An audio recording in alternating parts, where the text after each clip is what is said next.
And like so, like everything is on my POV, and the boys were buzzing out how I like solved like the person. It was like I think she was like an artist, and like she draws like flower stuff. Yeah, and then I went home and I researched her name was something like Bernadine or something. And it was the exact same person. And then these boys were buzzing out. They're like, there was a whiteboard. I grabbed the whiteboard in, and then I started like writing like names in, like letters. And then her name was Bernadine or something, like Bernadine. And she was an artist. Wow, jeez. You know, the whole time you were telling your story, bro? Yeah, I think yeah. You heard it, eh? Yeah, I heard it.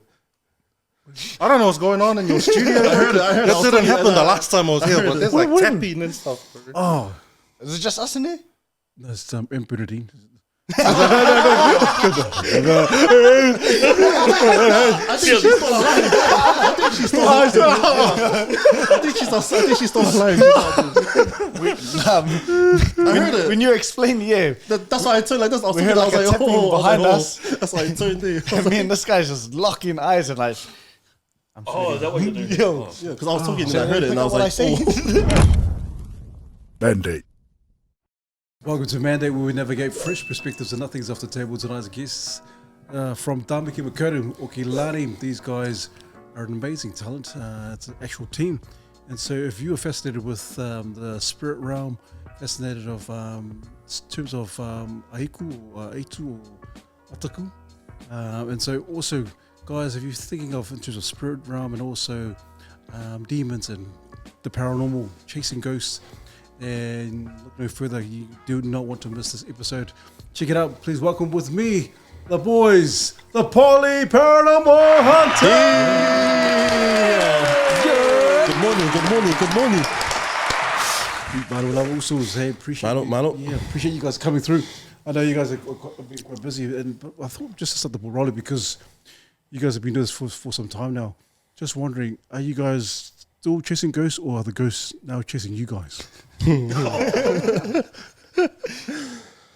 Are they still chasing you? I think they're chasing this guy. I think they're all chasing this guy. Sorry, too soon. But no, sorry, just a bit of a weird question. But I know you guys have been doing this for some time now, and I thought because in terms of the cultural aspect, and you guys are all Samoan and Māori, and so just checking because a lot of you might, and I know you guys already know this, you get a lot of backlash. Oh, no, it's tapu. You shouldn't be doing this culturally in terms of wairua and the spirit realm and all that kind of stuff, especially our people. What have you guys done to kind of not put their minds at ease, but also just say, hey, this is nothing new. This is something that we need to do. We're just testing the waters. What is your kind of not pushback, but what's your reply back to those guys? Probably like myself, like or a couple of these boys, like we come back or we come from island background Samoan. So for me, it's been Samoan. It's like it's like sacred.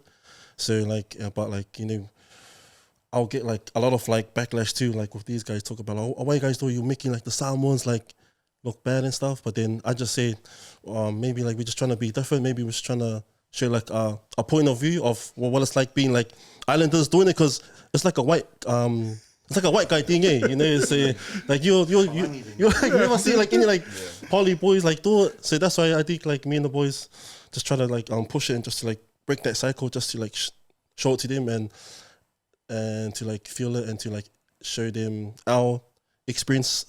My English. Hey, my English is pretty. Just to show just that background of it. Eh? So yeah, what about you? You boys. my take on it was just a hobby that I thought I would get into with the boys. As you've heard on the Bros one, he hit me up one night and I was around the corner and I was like, oh, sure, I'm keen to get down with it. Yeah. I'm keen to get down with it. It's supposed to be one episode as a guest, but my take on it, I'm shit at that kind of stuff. I don't like, as you've seen with the toilet, I walked down that hallway and I walked back because the light was on. And in episodes, we've got serious, and then there's me in the corner making jokes, making the boys laugh to hide how I really feel. He's really scared. Hide the fact that I'm really scared. But I've got...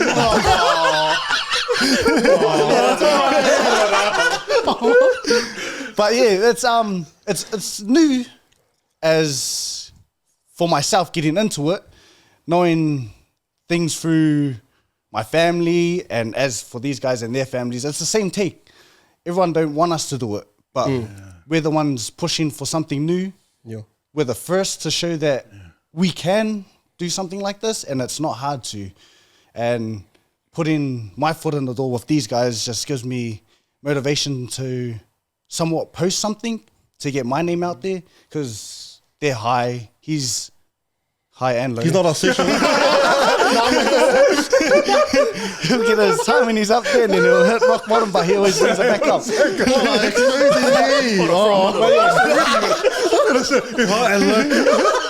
But I post here and there, but I mainly do stories just on Instagram, Facebook, and most people tell me to put it out there, but I'm not confident with what I post and how to edit to post. But as the boys tell me, who cares? Do your way, do your version of what you're seeing in the hunts and things like that. And I still want to put my foot in, but just things that I got to put first until I can just push that out constantly. But I'm getting there slowly with the paranormal. Awesome. But in the lights of these guys, I thank them too. They're the one that got me to where I am now with content and trying to post. Yeah, no, but you're absolutely right, because you guys are the very first, eh? Like I've never, like you're saying, also there's no Polynesians out there chasing ghosts and looking for spirits. And so how did it start? Because Kingston, I know you kind of put the word out, and then all the boys. It's crack up. Yeah. There was a time with me doing content, like I kind of hit a brick wall. I was enjoying my content, but I was like, man, I'm sure I can push out more content, but different. Because I was KTF as the guy calling out people or calling out the dickheads out there. So like I kind of hit a wall. I kind of plateaued, and then I was like, I've always had a fascination for the paranormal side, and I put out a video. I think within less than a second, I believe, this guy hit me up, Tej. He messaged straight away, like, yeah, bro. What a fast guy.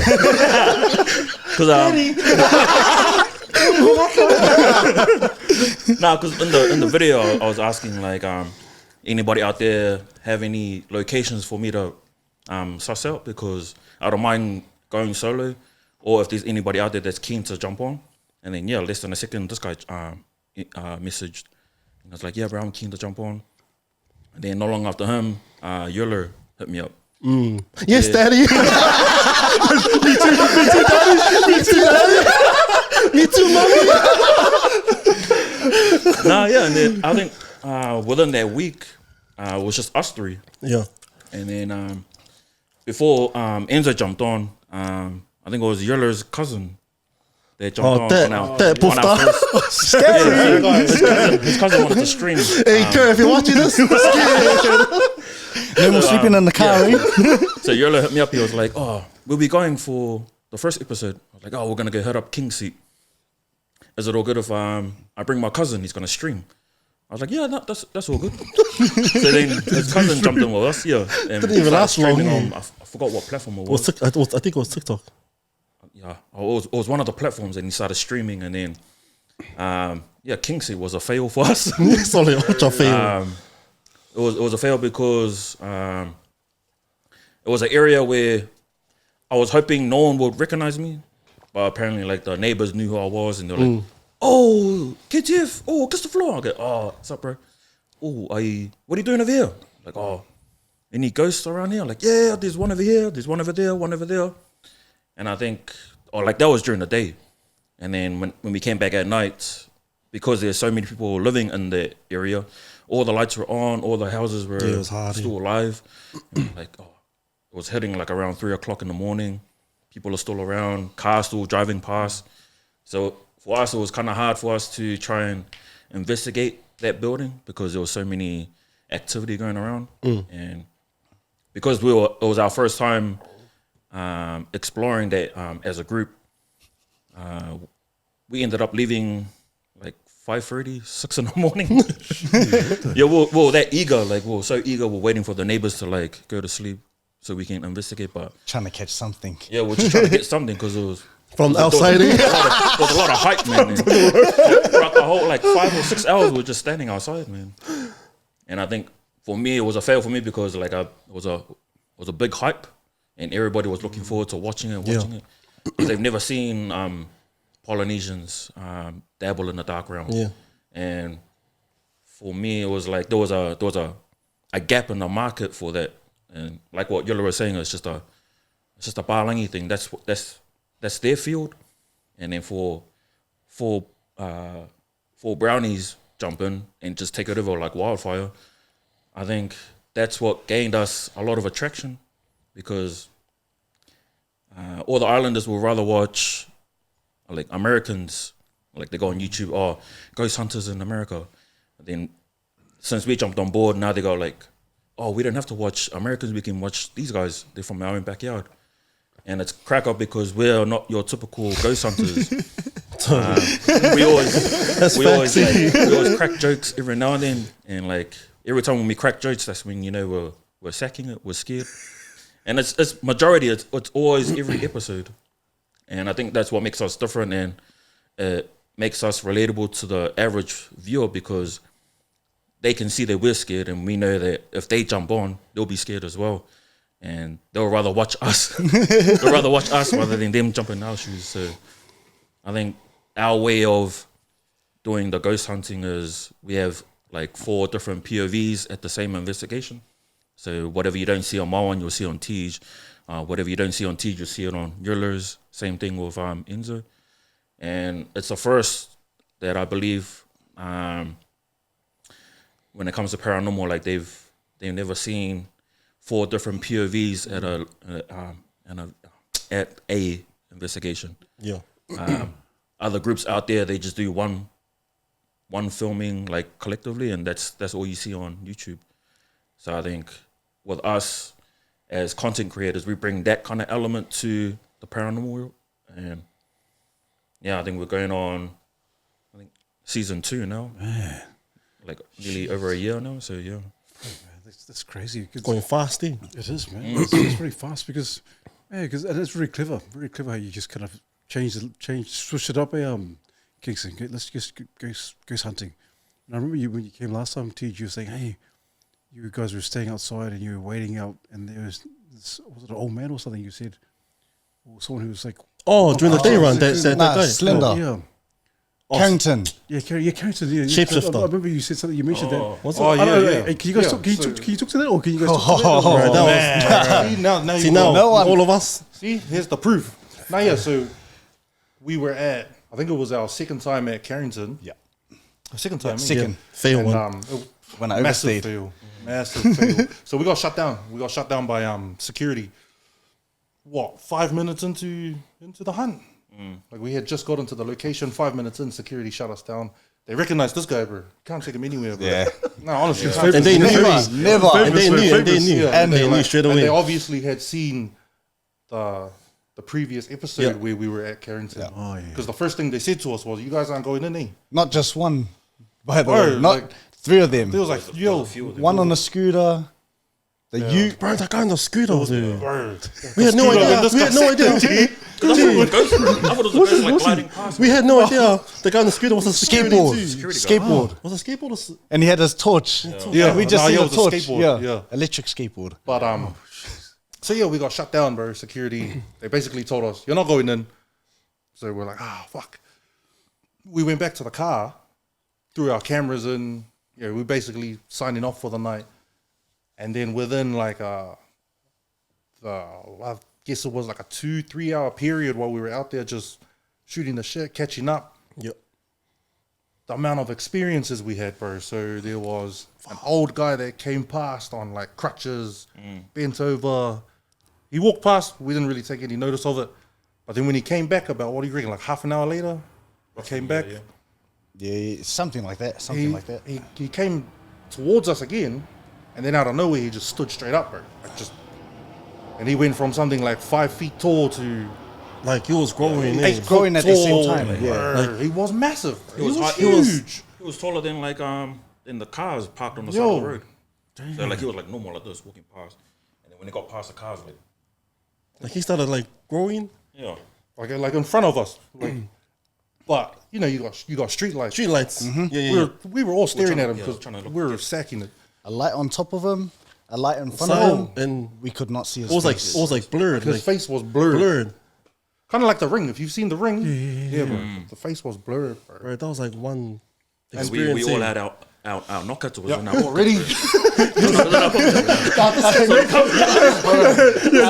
Your beats and your beats. Already, because I was the closest. Because I was the closest. I was like holding my fist like this, say like, oh, I'm getting. We all ready. had our And little- then this guy moved to the side. He was getting ready to jump on me. but then like as the figure got down the street, it kind of just like kind of Disappears. just disappeared.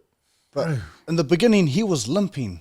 Remember, because he walked past Yeah, us, and then yeah. it was us that saw him. He had to Like use a slouching. crutch to like hold his weight up. Was He it old man? Was it old man? Like the way he was He like looked walking like an past old us man. first, it was like slouched and stuff. He was struggling to walk, but as he went past us, he picked both He of picked it them up. and he just started whistling. He was whistling. That's In right. the middle of the street, and he started whistling like, bruh. Then we knew straight away, like, nah, It that's was like 1 o'clock in the morning. bruh. It's like one experience here that probably like no one would. No one ever No, believes nah, it. no. We've told the story and no one ever believes But it. now we're all here. We're like, Because this is a good point. Because I always wonder, like, you're gonna get the skeptics thinking, these guys are. Yeah. So what other things, like, if it hasn't been captured on film, what other things can you like share? Like, for people say, no, this is really happening. There's some real paranormal stuff that we've experienced. What other things that you can like tell people? Hey, no, this is not bullshit. This is some real stuff.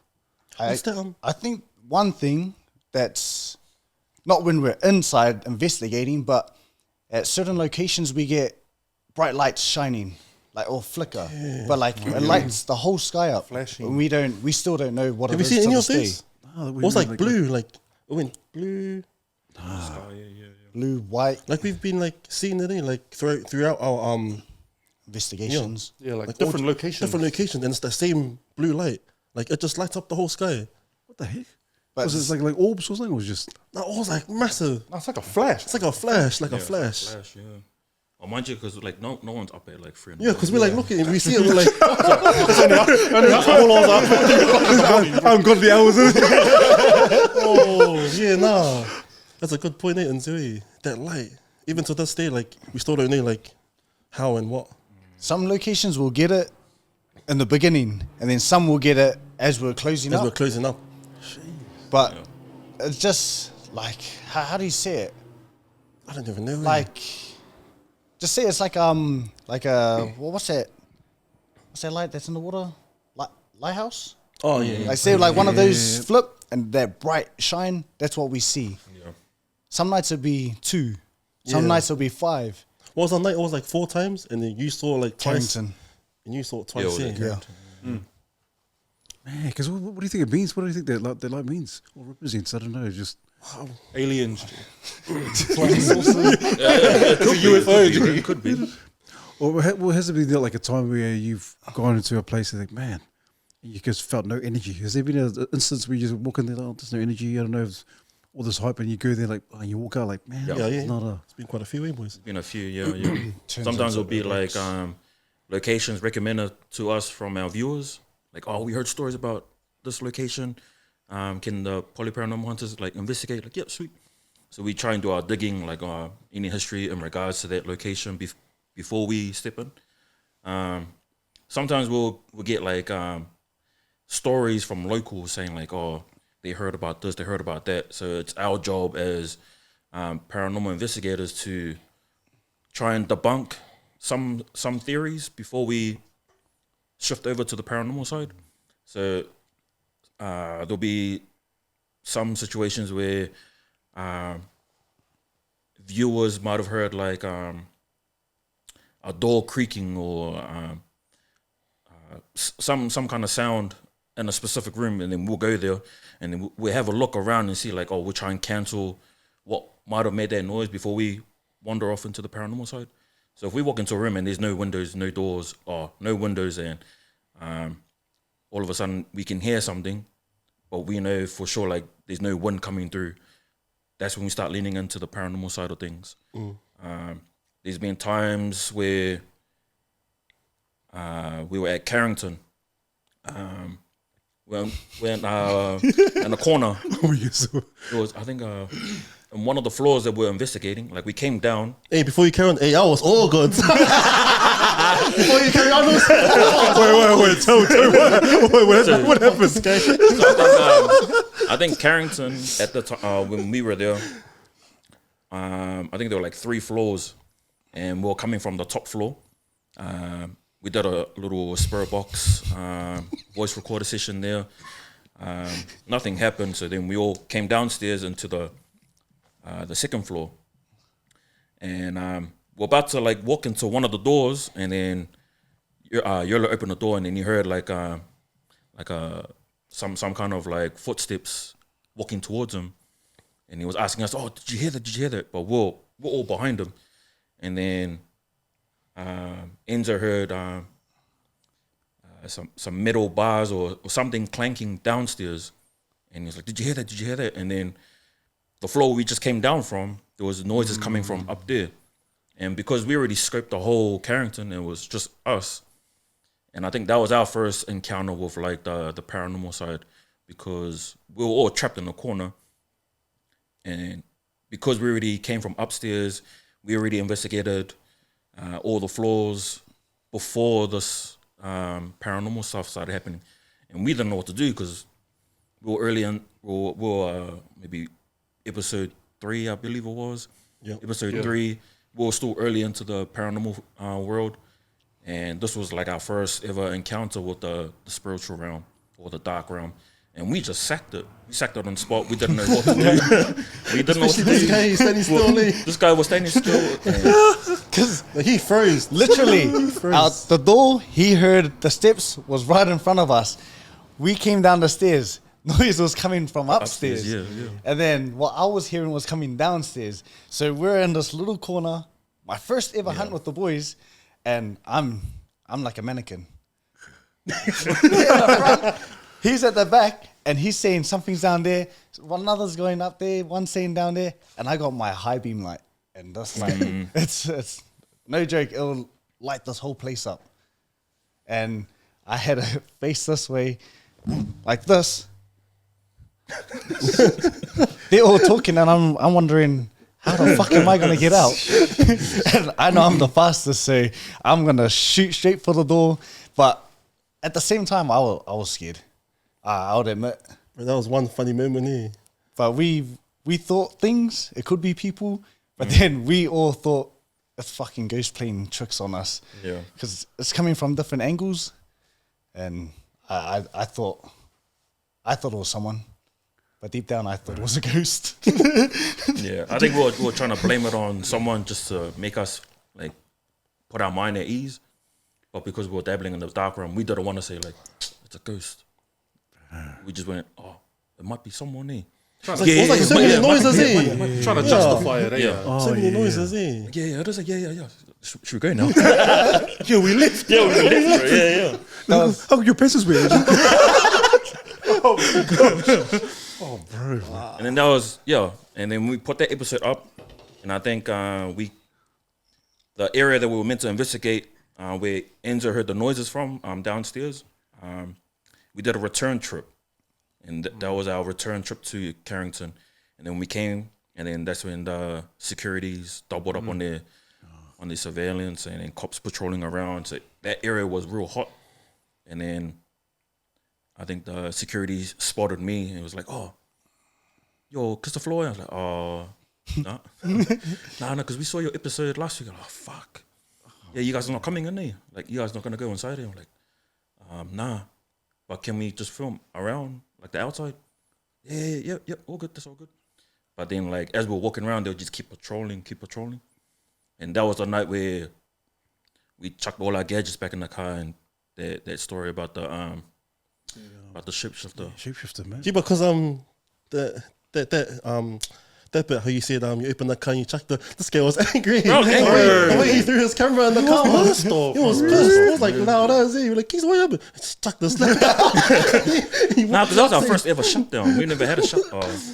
Like that was our first ever shutdown episode, and it was real early into our season too. Like we thought like maybe we'll get shut down like maybe episode 10, like later on down the line. But this was like episode fast. 4, and I was pissed off because like I was the leader of the group, and we all banked up like we're gonna do a return trip and we're gonna go investigate downstairs because everybody when they watched that season or that episode and they were like, "Oh, bro, you guys should have went downstairs, man. You should have go do a return trip." And then like with me, with my ego, I'm like, "Nah, that's I suppose we go do a return trip."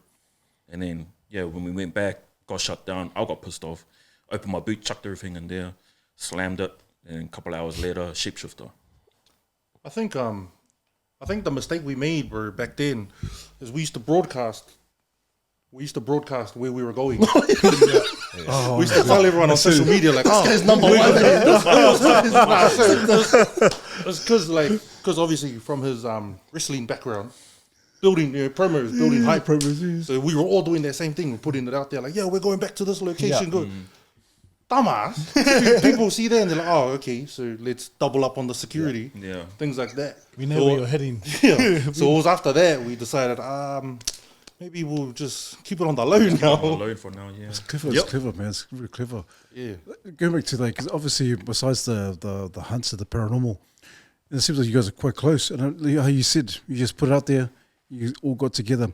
Well, can you just describe for me or describe for the viewers and the listeners just the different personalities and how it all comes together when you guys are actually doing the hunt? It's like obviously you said you can like you lead from the forefront, Kingston, and then the other personalities. I think we all bonded by being dry. Like that's our humor. Bad joke. Yeah, hard. We're just dry, like because I know Tej through online. I think it was through the lockdown. Everybody got locked down. That was my first time on the TikTok app, so I started like uploading stuff, and then he knew me through my wrestling career. So that's how we bonded over the years. And then with me and Yerler, we used to work at the same job before. So I've known him for Yep, we see work together, guys. What job was that? Hey, it's a steamer. It's a steamer. It's a steamer.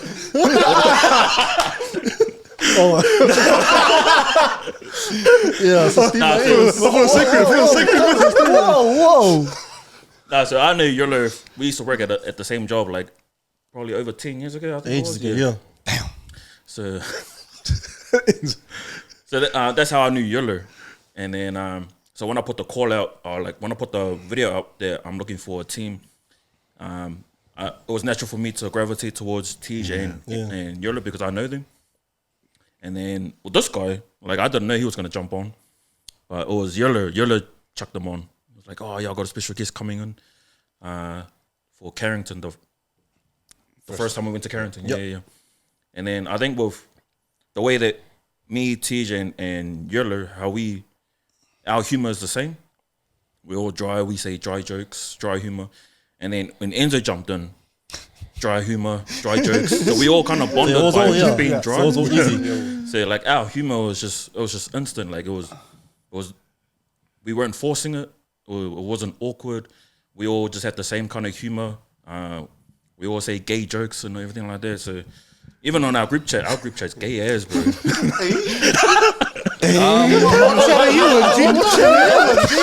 I think you're seeing something wrong. Oh, that's the wrong podcast. Sorry, man.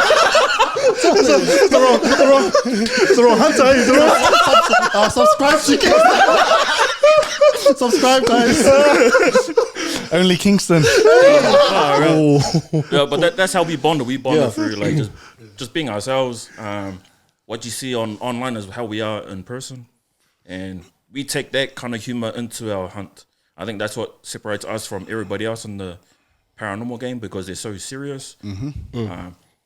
They are like us. We take our investigation serious, but every now and then we'll try and like add a few jokes here and there. Like maybe just to pass the time, we'll just start mocking or "Oh, bro, how many riches can you see on the wall?" Because like, because like in every location we've been to, there's a lot of Richards on the wall. There's a lot of riches, so we just crack up in it. I think that's what gets us throughout our whole 3 to 4 hour investigation, and it keeps us. I wouldn't say humble, but it keeps us on our toes. Like, even though us four, we're all scared, but then when we crack the joke, it kind of takes our mind off the whatever we're feeling at the moment. Have a bit of a laugh and then get straight into it. So I think that's what keeps us together as a group. Yeah, that's awesome, man. Yeah. You can tell you guys are real tight, man, and just good energy. And speaking of energy, has there ever been an instance where you walk into a place and you just do straight away, like, because you have these Balangi hunters or paranormal hunters, they have all the gadgets and all the devices. Has there even been a time when you walked in like, oh man, and you're Wairua, it's like, oh man, this is, maybe we should just cancel this one. Has there been a time like, no, let's not do this Been a few. First one that jumps out to me though is actually from the launch of season 2. We went to Dome Valley. Oh yeah, Man. one? Yeah. That's how long was that So what? Our investigations usually last somewhere. Who was this guy? Sacked it.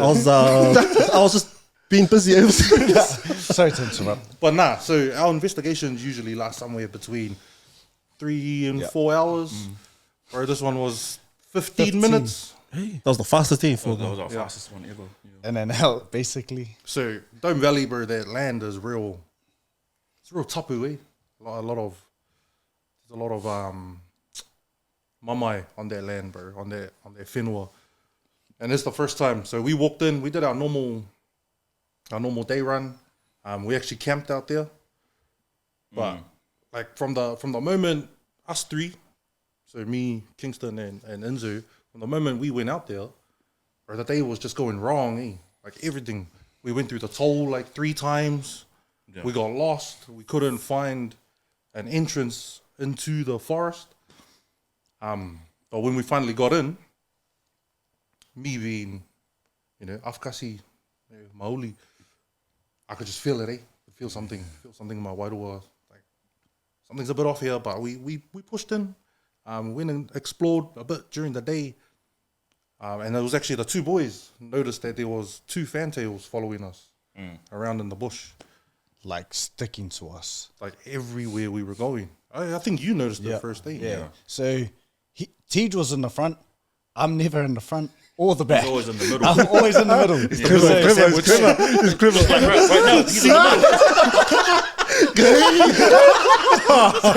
As in talking about that, my eyes were everywhere because I'm just that person. And as Tej kept going forward, and KTF was just doing his vlog, scoping the area, this fantail would fly onto a branch in front of me, tweet whatever it does, and then it'll go straight to Tej, fly around him, come back to me, and then go back to kiss the floor. And then I thought I'll put it out there, and he goes, yeah, I just seen the same thing before we walked in. And I go, nah, it's following us. And he happened to do a full 360, and that bird just flew around the back of him and sat on that branch, and then he caught onto it. And I was just saying, my beliefs with fantails is a bad luck. Something's going to happen or something's going to go wrong, either with us or someone we know, because it's just circling us the whole time we're in that spot in the forest. But yeah, I think that was the first thing we thought was something's going to happen. Let's push for it. That was during the day. Yeah. Oh, that's when the stick bug jumped on your camera, eh? Oh, that's when I was just like trying to shake it off. So you gotta watch it, man. You should watch it. Like, you should watch it. Edit it in here.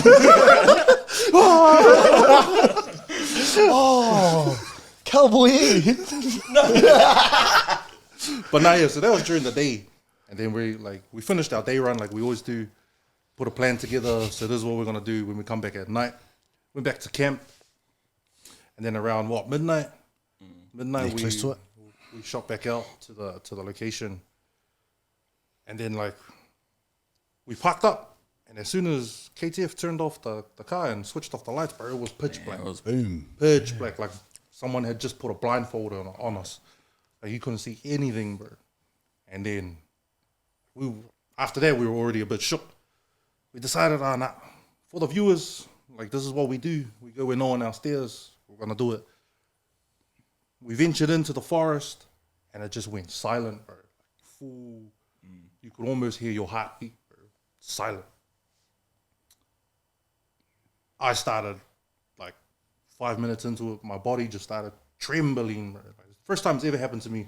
Hasn't happened since, but I was trembling. You can see it on my POV. Like, you can see me shaking. It was the first time I ever,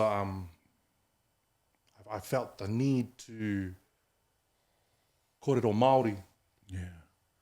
Just to let any wairoa of the whenua know that we were there just to investigate. We meant no disrespect. If they wanted us to leave, give us a sign and we'll respect their wishes. Bro, instantly I heard the words haere atu, which in Māori, get up. yeah. The way it was spoken in a warning type tone. Now, while I was experiencing this, these two were feeling the same feeling, like Kingston. belong, Kingston mentioned it, that he just felt like something bad was about to happen to us. If we didn't leave, something horrible was going to happen. So once I told the boys, bro, that's us. I just heard haere atu, let's go. That was us. We were gone, bro. Got to the car. Still trying to salvage the investigation. We were trying to push forward. I saw a figure walk out of the bush and kind of like walk towards us. That was me. I was done. Told the boys, bro, that's us. We jumped in the car. KTF was talking to his vlog, just explaining to everyone what was happening. And me and Inzo, Seconds. like within seconds of us closing our doors, Oh yeah. something nudged the Something car. pushed the car, man. Like you can see it too on our POVs, the car shakes. No cars There was to no one create else the around. wind for the car to move. It was just us. And then this bolo, don't ever get him as a getaway driver, bro. What do you do? Told him, go, let's go. Oh, yeah, hold on, let me take my bag off. I jumped in with my bag and I was like, oh, let's go. I'm like, oh, hang on. Push that. In the video, we're saying go. My luggage. And he puts his seatbelt on, turns the lights on, like, Indicates. yo, no cars behind us, indicates out, and we're go. I gotta watch out for my tires. What a casual guy. But you like getting to your question, for me, at least for me, that's definitely one of the locations we went to where straight off the bat the energy was, we don't belong here. But we're going back. Yeah, we're doing it. Yeah. Yeah, we're gonna go back. Yes. You're back. We're gonna camp. Oh, you're gonna come this time? Yes, I'm coming. We're gonna camp forever. Can you like blur myself, like blur me out, like just do a chair right here? Fuck man. No, I have to get back, man. I don't know about That's this voice, scary, but yeah, bro. that's my one. That's freaky, bro. That's scary. What were you guys? Just any instances, or was just pretty much that was the main? That was for me. That was Dome Valley as well. Oh, gee, what about Eaglehurst? Yeah, I was just about to say Oh, that. Eaglehurst. That was. Yeah, we put Eaglehurst on the map. Apparently, no one knew that Eaglehurst was haunted until we investigated, and then at that time, no one knew what Eaglehurst was or where it is, the history behind it. So we did our we did our digging into it. When we pulled up, as soon as we walked in, man, it was just same kind of feeling. Like Bro, we just felt it straight yeah. away. For me, like it felt like a ghost was just hanging on to me, like just pulling all his weight on me, because I just couldn't breathe. I couldn't walk around. That was the first time the boys saw me like that. Like they've never seen me like that before, and that was the first time we pulled out a spirit box. And then one of the first responses was like, "Get out or leave." Me, I was like, "Yeah, I'm gone. I'm out." Because Yeah, this guy was gonna actually go out, and then Yeah. me and this guy was like, "No, we'll just keep going." Do you guys want to keep going? I was like, "Nah, bro, I'm gonna leave." I just couldn't handle it. Well, because he was like, He's not, yeah, he's but like, honest. See guys, Yeah. he's scared.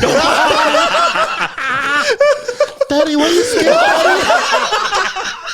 Daddy, chill. Because we were like upstairs, and then this guy was like walking down, like getting ready to go out. Me and T was like, Solid, now we're just sleeping the whole. yeah. And then I just wanted to walk out, but I didn't want to because Enzo wasn't there at the time. He turned up to the location late. So then, like, when we walked out, we all walked out and we just saw Enzo pull up. So then we were giving Enzo like the lowdown of like. But before that, What's- it told you to leave, right? Yeah, it told us to leave. Yeah, So This guy was I wanted to leave, bro. I was like, This yeah, guy wanted to that's- leave. we're Like, he done. was done. But then because he turned up late, we had to get back in. I was like, and all they said was it's heavy in there. They didn't tell me shit. No. And as I was walking, I was like, in my head, fuck, why the fuck did I come? Because they said, if you want us to leave, give us a sign and we'll leave respectfully, right? They left. I pulled up, we went straight back inside. back, yeah. The disrespect. Oh my god. So whatever these guys felt, it did not stop. I walked in, my stomach turned like something was watching us, but it wasn't as in I walked straight in the door, something was there. There were stairs that led up to the upstairs, and I felt like there was something hovering, looking down at us, because we didn't go up straight away. When I came back, we went into the lounge. Nah, you were investigating Yeah. downstairs. So I think we did a little spirit box because they wanted to show me like a little, what's that thing on the mirror? What's the The star? upside down star. Oh, symbols, upside down yeah. cross Upside down cross. and the pentagrams and stuff. Yo, so we did that first, and then we decided to go upstairs. And did you go up the first time by yourselves in the attic? Nah, really. Nah. And yeah, so I don't know if it was TJ or KTF. They had seen a door that led up to an attic, and as these guys, we'll go for it. And I'm shitting myself. Why do you sound disappointed? When you see That's the a white opposite, bro. person run for it, they're gonna die or something's gonna happen. But that's all I think. But we got up there and the walkway is so narrow. Like it's not normal. But we walk up and then I think it's like a slight 180 turn, but it's still narrow going up that way. And it was just like not one thing was there, not two, but it felt like there were multiple people yeah. just hovering, sitting around Just us, around us. and something on our shoulders because we couldn't breathe Yeah. for most of the That's time. when I started. Remember how I said Yeah. I couldn't breathe? Feeling breathe. dizzy, Yeah. And it showed on the POV too. and none of us could hold ourselves up. So I think he was sitting down, and we're all leaning on a post or on the wall, getting, was it an old lady? Speaking Old about, lady. yeah, children, and saying that they want to play, or like something happened, and we just felt like something was there with us. Yeah. Because where is this place? Where is this? Ellerslie. Damn. But then now, since we put it on the map, everybody's Been going there. going there. Yeah, Yeah, a bunch of dickheads. everybody Like other groups, other boys going to groups like as well. investigate as well. Yeah. Oh man, it's okay because I heard about that. I heard there's quite a few popping up now, trying to do their own paranormal hunters. The young ones. yeah. Yeah, these- Yeah. So, yeah. Yeah. Are we going? The young ones. Can we get?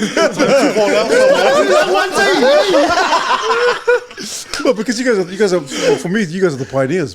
You guys started this. Now, I heard that there's some other guys who want to, like you're saying, that there's some other young bloods who are going out there trying to start their own. We're not gonna drop their names, but you know who you are. Myself, I don't think they'll get far, and I think it's already showing. No hate, but I'm telling you, but we didn't think they were gonna get far, and within their second episode, they had fallen out between each other, and for me, I just thought they were clapping at us to gain popularity or clout to boost themselves up. And they weren't doing it for what we think was entertainment for paranormal. I think they were doing it for just like giggles. So they see something that we're doing, and since they caught so much traction from us doing that, they thought, oh, we could just jump into that. And somewhat take their followers and make like a beef to where they have to choose between them or us. Wow. And yeah, there was just a lot of back and forth for like no absolute reason. I just reckon it was just shit. Just clout, eh? Just Yeah. I sat back and they were clapping and I was, fuck them. Who are they? Because I'm the one that don't do the social media. I'm just here with the boys. And when something pops off, they share it in the group chat and we all just look into it and see what our take is on it and what our thoughts are. But yeah, myself, I just said, fuck, who gives a fuck? They're not getting anywhere. They didn't get anywhere. And we're still rolling. So if you want... Cop that merch, brother. Helps Get us some on merch. our- Right, visit our website. Subscribe to Only Kingston. Daddy. All the proceeds go to our website, right? Was that always the case, Kingston? Like in terms of the entertainment stuff? Was it mostly entertainment, or was it like you were saying, into entertainment versus just really searching for the spirit realm or ghosts? Or was it a bit of both? I think it was, I don't know about the boys, but like for me, it was a bit of both because I've always had a fancy for the paranormal world because I had an encounter when I was young with a paranormal side. So that's always stayed at the back of my mind, and I didn't realize that there was a gap in that market, and there was no islanders doing it. So that's why I wanted to try it.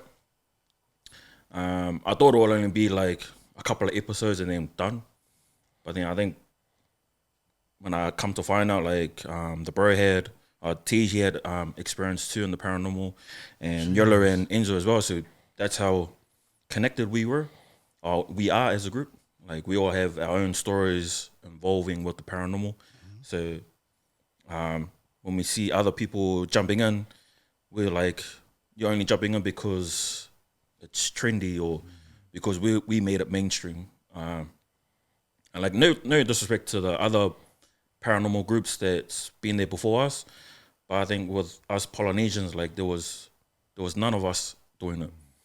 So I think when we put ours on the map, and now we see like everybody else coming through, like coming after us, which is kind of cool. But like the other groups out there, like the one that he was stating, like they're just doing it for clout or kind of like rage baiting, just to get us to react so that, because we have like numerous followers on all platforms. So when we mention that group's name, and everyone's like, oh, who are they? Go look it up. Search. Oh, another Polynesian group. So I think that's the kind of traction they wanted from us. So I think that's why we, after they had their little fallout between their own group, and then that's when we kind of just pull back and we're like, oh no, we'll just focus on us. And they keep going forward. At one time we just said, oh, nah, that's enough, bro. Like, that old KTF was back then, bro. When you came out like that KTF was locked in the ball. If you knew, you knew. Hey, this guy. Once I that saw old that- KTF, bro, like calling out and clapbacks, bro, and like I think I had to put that beanie back on. And hey, yo, bro, who the Came back for one day. back for that one day. After that that, one took day. the beanie off, put the top hat back on. Yeah, now I'm back as Poly Paranormal Hunters. But I think I just needed to put that group in their place. Like, bro, like, what's done is done. It's over. Oh. Is there any? See what you guys have done. So I told you not to bring it. I'm trying to take the spirit box. I swear, if I went to that toilet and something like that happened, I'm off home, bro. I don't know. I think I have something attached to me. Eh? What happened Oh, at the no- other no podcast? shit. eh? At the other podcast too, when I did another appearance, I think earlier this year. Was the alarm? Yeah, alarm the me. alarm went off, and I was like, "Oh, what happened?" Like, "Oh, it's never done that before." And then he came back down, alarm went off again. I was like, "Are you sure you didn't bring anyone?" I get, "Nah." Then he went and turned it off, came back, sat down, and it went off again. Do you know why? Do you know why it's attached? Because this guy took something from one of the locations. Oh yeah, that's right. Yeah. Not only took, he wears things at locations. Oh yeah, that's just No, but he took something from Fatipu, bro. yeah, Yo. from Fatipu Caves. Yeah, The stone, Yeah. it's still in my library. Oh my. Yeah, that is our spot. That is our spot. Okay, yeah, wrap it up. Oh man. St. John Baptist still ourselves. Oh man, I'll tell you what, because you guys are trailblazing in terms of the space, and I don't think and the cool thing about it is that you guys are testing it. You know how with Pacifica and Maori, it's not it's tapu is sacred. You don't do that. You know we're Christians and go to church and all that. It's quite spiritual. And when you guys are testing it, and so how many people now are like, man, there's some real afterwards the spirit, all the spirit realm is like, man, maybe who are quite interested in this space now, like people who commented on your page is like, man, this is pretty good. I want to test it myself. Or they don't have the courage, but now you guys have done it. They've mustered up the courage. I want to see what this is all about. The spirit realm. I think we haven't, besides that group, we haven't had any other specific Polynesians step up as well to dabble in the dark realm. But we've had like a couple of other young These young boys. young brothers. They're coming up through the urbex era. So the urbex is like a slang for urban exploration. So that's just going into locations where it's just abandoned. It's not haunted, but it's just abandoned. Could be abandoned schools, abandoned buildings, whatever. And they just go and investigate. And we got a couple of islanders, youngins too, coming through, and they see us investigating like other abandoned buildings, like what me and this guy do. We either go through haunted locations or just abandoned buildings, or whatever, and just do urbex every now and then. And I think these youngins, they see the urbex locations that we've been to, and then they go have a look as well, and then they give us a shout out, like, oh, shout out to KTF and Tej, and shout out to the Poly Paranormal Hunters for this location. And in a way, it kind of it puts joy in my heart, because before us, there was no one leading the way. Everybody will watch Americans do it, or the Palangis do it if they do it over here in New Zealand, and there was no brown Polynesian doing it, so we had to make our own pathway. So when we did that and we see like the youngins coming through, it's kind of like a blessing. In my eyes, it's like a blessing, because it just shows like there's nothing wrong with being curious. If you have a curious mind, just go and investigate. There's nothing wrong with asking questions, or there's nothing wrong with like dabbling in the dark realm. But because it's so taboo and it's so ingrained in us from birth, like don't muck around with that, because you'll be cursed or whatever like that. So that's always been a no-go for every Polynesian growing up. And I think, yeah, for me, like on behalf of the boys, I don't know, maybe they have the same feeling as well, but like, yeah, there's nothing wrong with, there's nothing wrong with going in that pathway, or just having a little wander. That's cool. Just try it out. Yeah, I think that's you're testing it. Not too many people are testing. Yeah, sometimes we've been taught something, and because it's been tradition or religion, it's like, oh, okay, that's truth.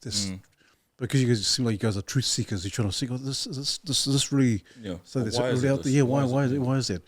And so, like you mentioned earlier, that you feel like something was following you, or you brought something with you. Have you guys had like similar things, like experiences that you feel like, man, I just feel like something's just following me, or maybe I brought something home, or people think of demon possession and exorcist, all that kind of stuff. Have you kind of felt those kind of experiences after the whole expedition, or? No, Get back I home? was only joking when I said I felt like someone was following me. Stop lying. Stop lying. Stop changing. I was only joking. Yeah, because you hear often, no, they don't go there, or the spirit's going to follow you, Yeah. or you're going to get demon possessed, all that kind of stuff that you see in the movies. But even in our own cultures, if you felt that kind of like, oh, maybe something is that I just need to be aware of, or you just feel like, or do you guys like your own routine? Do you pray or whatever you guys do? Because we have our own ritual before and after every hunt. So we say a prayer before we walk into the location, do our investigation. When we finish, we say a prayer afterwards, head back to the car, and then we just we have something called a Y wash. It's we wash our hands, we wash our gadgets with holy water, and Blessed water, yeah. and then we depart our way, and we depart. So that's that's our way of keeping safe. Because everybody in the comments keep asking like, "Oh, I hope you guys are praying," because like in all our episodes we never get on camera, and when I say like, "Oh yeah, we do our rituals," they think, "Oh, do your what kind of rituals?" Yeah. You say to them, you better say your prayers. And, oh yeah, we And I do, think we do." like that's for us. Like that's what we have to hold between ourselves. I don't think others should know. should know or like want to see us have our little prayer Yeah. before we go in and and after we leave. I think that just keeps us safe, and we know that nothing's gonna follow. But I still think things follow me. I'm on the motorway doing 120 with my mirrors in. I was going to ask you, so when you guys go home, you guys go your separate ways. Do you guys like, oh, Now, this man. guy actually shuts his mirrors off and he's like driving. He's like I'm on the speeding. motorway, but because there's no one on the road, and obviously I can just use my blind. But who's doing that? I know I'm speeding, but shit, if you're scared, you're scared. But and my previous house that I was at, I was in the WAPs, so there was no lights, pitch black, and that was, I think, it'll be like a 2 to 3 minute drive, but just in straight black, heading to my house, and there's like the sensor lights didn't work at home, and I had to close the gate, open the gate to do all that bullshit. My family's sleeping, so I'm trying to get in, not loud, tippy-toeing, but to me, I feel like something's following me, and I put that review up so I don't look back and there's like something. So when he gets up to his car, to his front door, he's like, "My God loves me." And because it's loud, the boys know when I'm scared, because all you hear is they're around this corner, I'm the opposite, but they can just hear, whoa. Just Like he's boosting gone. it. He's like, yo, just goes back in fast. But yeah, I don't know about the other boy. I don't think they do. Oh no, yeah, no. For me, just depends, eh? But most of our hunts I've been feeling good after we finish. Because for those that don't know, there's a full-time priest that prays every episode. Yeah. Which is me. I'm the prayer guy. Oh, you're the prayer warrior, yeah. And just the assistant at the end of the whitewash. So, He opens, and this guy closes. but yeah, no, I think for me, And then when probably- he's not there, it's like, "Oh, gang. yeah, I've always wondered who's praying when these guys go. Nah, so when you're not Gang, gang, around, gang, G, we forget. What? Sometimes we forget, bro. Yeah. Well, if he's not with us, me and this guy just walk straight in. All the confidence, walking And then we're like, midway through. Oh, "What's a prayer?" I'm like, "Yo, should we do it now?" but when he's not around and he doesn't like we said, we forget. That's when at the end of it, me and this guy, we stay behind until like the sun starts coming up. Ayasuiros. No, but yeah. Because what's the goal anyway? What's the ultimate goal for the Poly Paranormal Hunters? Obviously, you guys got some trips down the line. I'm thinking, you guys thinking of international or global? What's the whole goal? Daddy. Yeah, now the goal for us is to take this brand and go international, because we've pretty much established ourselves in New Zealand, and there's other viewers and followers in America and Australia. So we want to take this this brand and push it out there to a broader audience. Hopefully, like it'll gain a movement for other brown Polynesians that want to dabble, and we got the pathway to that can help them to get to whatever dream that they have. So like, yeah, our ultimate goal is to make this brand international. It's, I wouldn't say we're established, but we still got a fair bit to go. Yeah, slowly moving. Yeah, it's cool. Nothing happens overnight. So we've already pretty much covered North Island, or like yet to cover North Island, and then we're gonna head down to South Island, and hopefully, fingers crossed, we get something for Australia.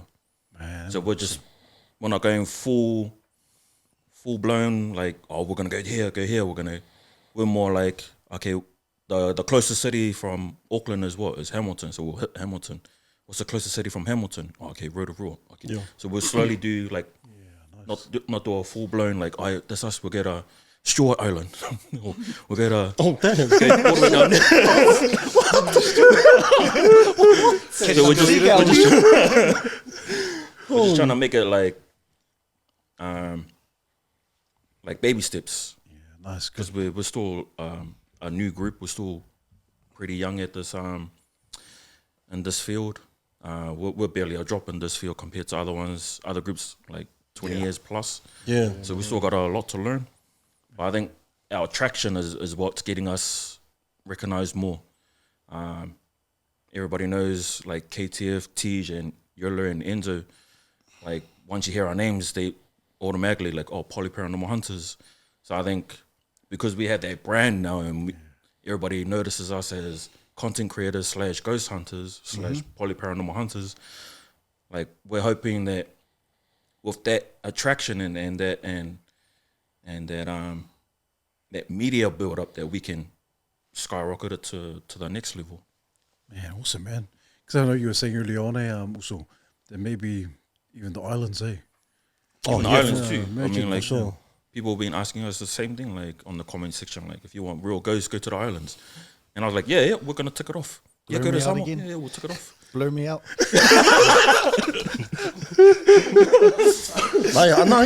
Islands for sure. Even though it's gonna be a bit like I reckon that would be like more harder. That's gonna be more heavy. more harder That's- compared to yeah. like as in like I'm saying like more harder to go and do our paranormal stuff there, because obviously it's like Samoa, Tonga, or Fiji. It's like so sacred, and Yeah. so one's it's gonna be done it will be hard for us to get a spot around there. This is like gotta go to villages. Eh? Yeah. And get permission. And yeah, like, the whole thing, like, we need someone to take us, like someone. It's gonna be hard. Get to the villages, eh? Where's the police? I said, get to the village. He's like, Sorry, he said the wrong words. Oh, bro, man. Get to Samoa and talk about But hopefully, hopefully, Oh, man. yeah. Because often people think the dark realm or dark space or the dark world. Has there ever been an instance where you went to a place and you're like, man, just peace, bit of serenity, like, man, nothing evil, nothing heavy, but just, man, just real peace. It's a sense of What's the peace. episode where it was like chill? Depends. Kind of like good spirits. You feel like that's a good spirit here, positive. Gosh. The episode we had Uske. Oh, Pump House. yeah. Pump House Theatre. Pump House Nah, Theatre. but some things did happen in there. Remember? Oh yeah, but it was kind of still. But it was It chill. was pretty, it was pretty chill. Lashley, Lashley was what's wrong? Lashley House, the one with the screen mask, the one that scared you. Don't Oh know. yeah, to that puffed.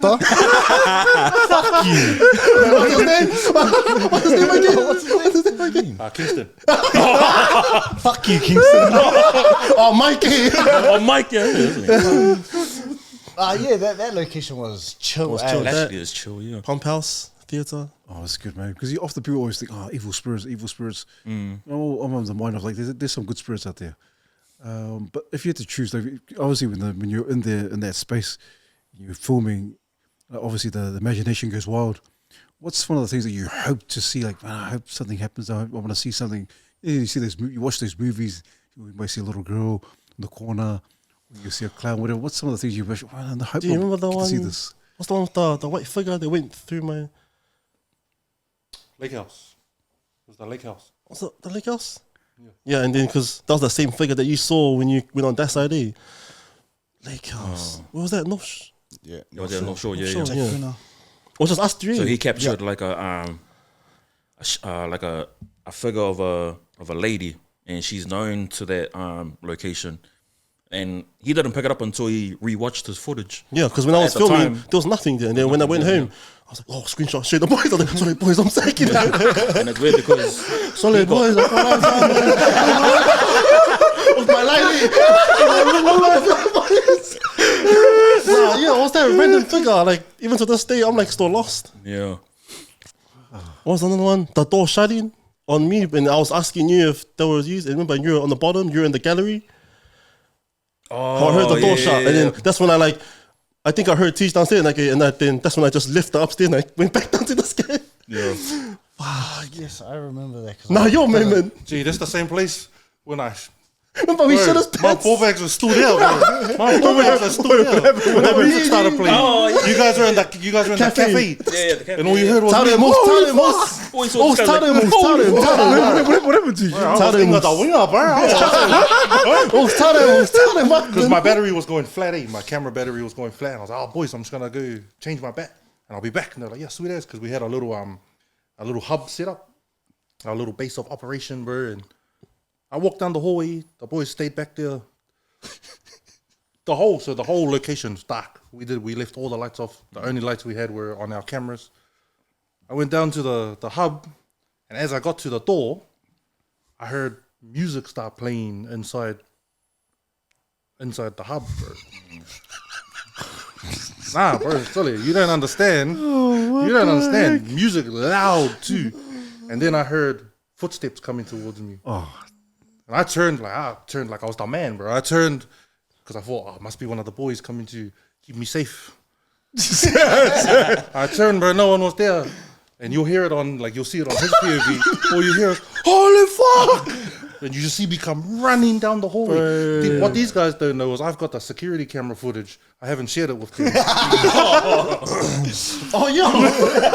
I've got the footage, bro. I fool. Like, it's the fastest I've ever moved in my life. I ran, bro. I ran. what was the music teacher? What was it? Was just I was like, it was wasn't it like Mario. gospel? Oh, no. It started off with like Mario Kart. It was like a fun. oh But damn. so the story with that location is that there's a young girl spirit that likes to roam around there, which kind of makes sense with the Mario Kart sort of music. But then as we walked in, after I ran and got my backup, and we finally walked in, it switched to gospel music. Yeah, that's what I mean. What the heck? And then this guy, bro, dropped his nuts, turned the lights on. Oh yeah. This guy was like, turn the light on, close the door. Bro, but that was so funny. This guy- Sacked it. But that, even with like that location, because obviously we was Samoan, there was a laptop that we had that was hooked up to security cameras. And out of nowhere, we were just like kind of having smoko, having a bit of a break. The laptop started scrolling through like Samoan language. I remember what I did, Yo. and then how I like kind of like The laptop was did all these pieces put together. That was scary. What was that? What do you mean? Like just That's your Oh, story, I don't know, bro. like it was like so random. Me, like I told the boys after, like, see, like I was telling the boys, I have this feeling like I know of like someone there, and then everything just added up. So when I was like playing around with the laptop, it went to a Samoan flag or like a Samoan name. What was the name again? It said the side of a B. what's the Samoan name? Like it just did like a whole like research without us like touching it. Yeah. oh man. So like, I just by went itself, like by Google, itself. and then I went to like someone. What's the name? Wow, I think wasn't it Ainga? Yeah, it was. Yeah. It went to that, and then I went to like a Samoan flag, and it just kept going back and forth. And then I was telling these guys, I was like, "Gee, there's like this word in my head, eh?" And like so, like everything is on my POV, and the boys were buzzing out how I like solved like the person. It was like I think she was like an artist, and like she draws like like flower stuff. Yeah, and then I went home and I researched her name was something like Bernadine or something. And it was the exact same person. And then these boys were buzzing out. They're like, there was a whiteboard. I grabbed the whiteboard in. Then I started like writing like names in, like letters. And then it was like a scrambled letters of that person's name. Bro. Yeah. And it's all on my PV. And the boys were buzzing out like, gee, Charles, have you found the name? Yes. Because when he goes crazy, we just watch him, man. Yeah, see, I have this moment in the group, like with her now, investigations, like there'll be a moment where I'll start like being crazy, and I'll start like trying to like solve it. Yeah. And say, this guy gave me the nickname Crazy. That's why his name is number one history. This is a number one. This guy gave me Crazy. Yeah. Number one history. And every time or either him or TH go to like a place without me and this guy, there'll be a moment where like TJ will roast me, like, oh, Draw's not here to be crazy. But yes, all was the lake house say for me. So like I had that little moment of that, and then it all like kind of like add up when I went home to do research, and then I just told the boys, and then her name was Bernadine or something like Bernadine, and she was an artist. Wow. Jeez. You know that whole time you were telling your story, bro? Yeah, I think yeah. You heard it, eh? Yeah, I heard it. I don't know what's going on in your studio. I heard it. That didn't happen the last time I was here, but there's like tapping and stuff, bro. Oh. Is it just us in there? That's Bernadine. I think she's still alive. I think she's still alive. I think she's still alive. I heard it. When you explained, yeah. That's why I turned like this. I was We thinking, heard I was like a like, tapping oh, behind I was like, us. oh. That's why I turned there. Me and this guy's just locking eyes and like, Oh, is that what you're doing? yo. Yeah, because I was talking and I heard it and I was What I like, say? oh. Bro. But yeah, it was just a lake house. Oh man, this is some crazy. What you enjoy? Any other things you could have experienced, or just Not really. Like, I try to free myself up for the hunts, but like, as we all got our families and our kids, and I sometimes go to hunts, but majority of them I do go. But just in saying their encounters with that last location, I had one of my own. So before we even started, I had got a phone call from my partner, and she said a girl was so we stayed across from a primary school, and she must have been there when I had got home, because we did some shopping. I went home to drop them off, and then I left. So it was like, 5 minutes into getting into the door, putting our snacks down, doing a walkthrough, I get a call saying a girl just went to the house, arms slit up, bleeding, saying she wants to kill herself, she wants to do this to herself, she wants to do that to herself. And I was saying, so what did you do? And she goes, I let her in the house. I'm like, what the fuck did you do that for? You don't know if she has a weapon or something's going to happen to you or our kids. So I had to tell the boys, I got to go.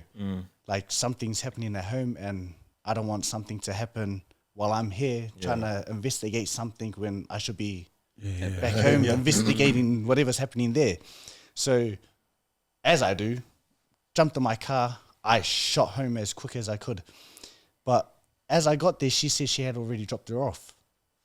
So she gave me like the directions to the house, and I wanted to be the man, the dad of the house. I go to the house thinking I'm going to go knock on the door and see if the girl's okay. It's down a long driveway. The house is like a warehouse workshop. It's got vehicles there that doesn't look like it's been running for how many years. It's got a big ass boat in the front and a long ass pathway to God knows where. And with my light, I high beamed it, and my car was still running. I looked down. Oh, fuck that. So I get home, and my missus is trying to tell me she came in, she wanted to kill herself. She's not from here, she's from Tauranga. Her name is this, her last name's that. So I go digging. I couldn't find anything. And I probably went to the house at least 5 times because I got pit bikes. So I'll just go for a ride, with the cousins next door because we're all family. So I'll go for a ride to the house, and like it's empty. Like all those things that I described earlier were there, but there's nothing inside. So I told my missus, I was like, "Are you sure someone fucking came over? There's no blood in the house. There's no evidence that someone was there." I told the neighbor, and he goes, "I had a similar encounter with a girl, but it's not one that you're explaining. It's a white girl with brown hair, piercings, same sort of situation, but she wanted to stay at the house." And he was like, "Fuck that, you ain't staying here." And till this day, I don't know if she's seen someone or if it was like a ghost that just came in and left. And so they had all of that, and I was at home, and I was walking outside with a torch. I thought I was hearing things. And yeah, to this day, I don't know what it is. And after that, I had put up cameras around the house to secure my family and know that they're safe. And so when we'll go on hunts, like I'll be in the corner just going through the cameras, just like live feed, and you could speak through them. Gee, I'm still mad at you for that. You took your snacks out. Yeah, Oh yeah, that's right. You took your snacks, bro. Those donuts and shit, bro. I was supposed to bring them in, but I left it in the car. Yeah, but I had to go. They blame me.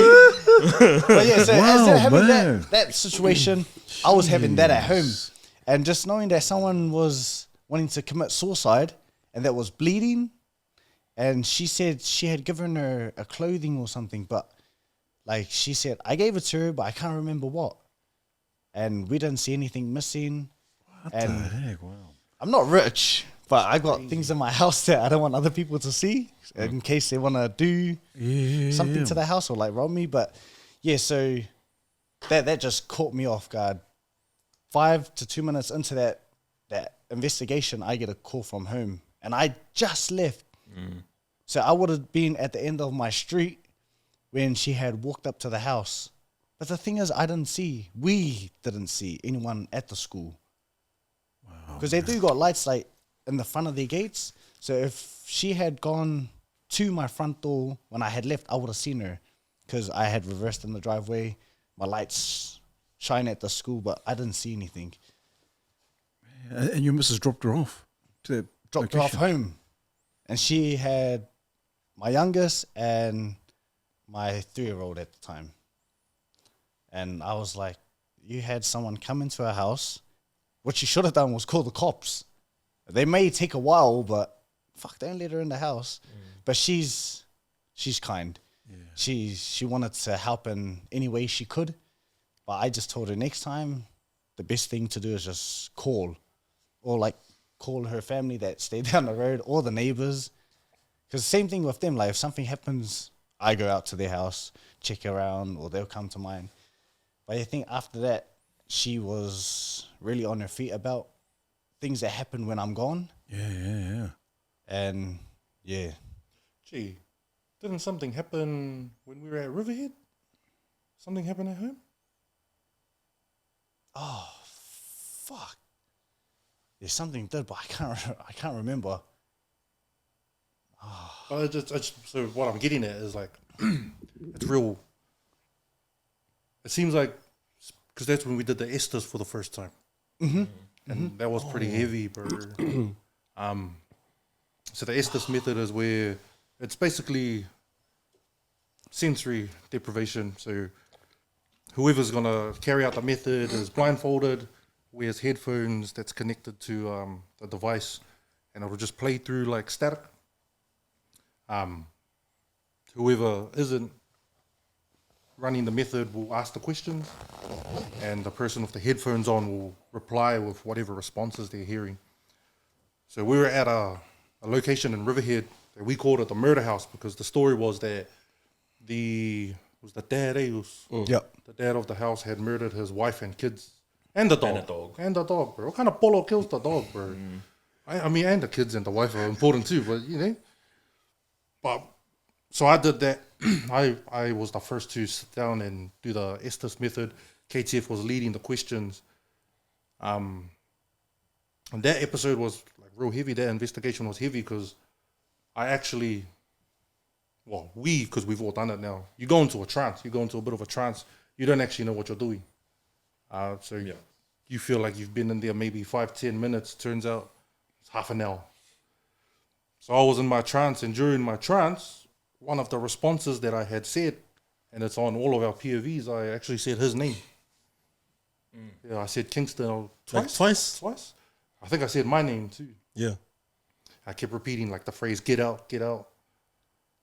But yeah, after we had finished that, like a pretty heavy session, we had finished that. On our way back to the car, and I only bring this up because, again, it seems like when something heavy is going down, Enzo seems to get a call from home.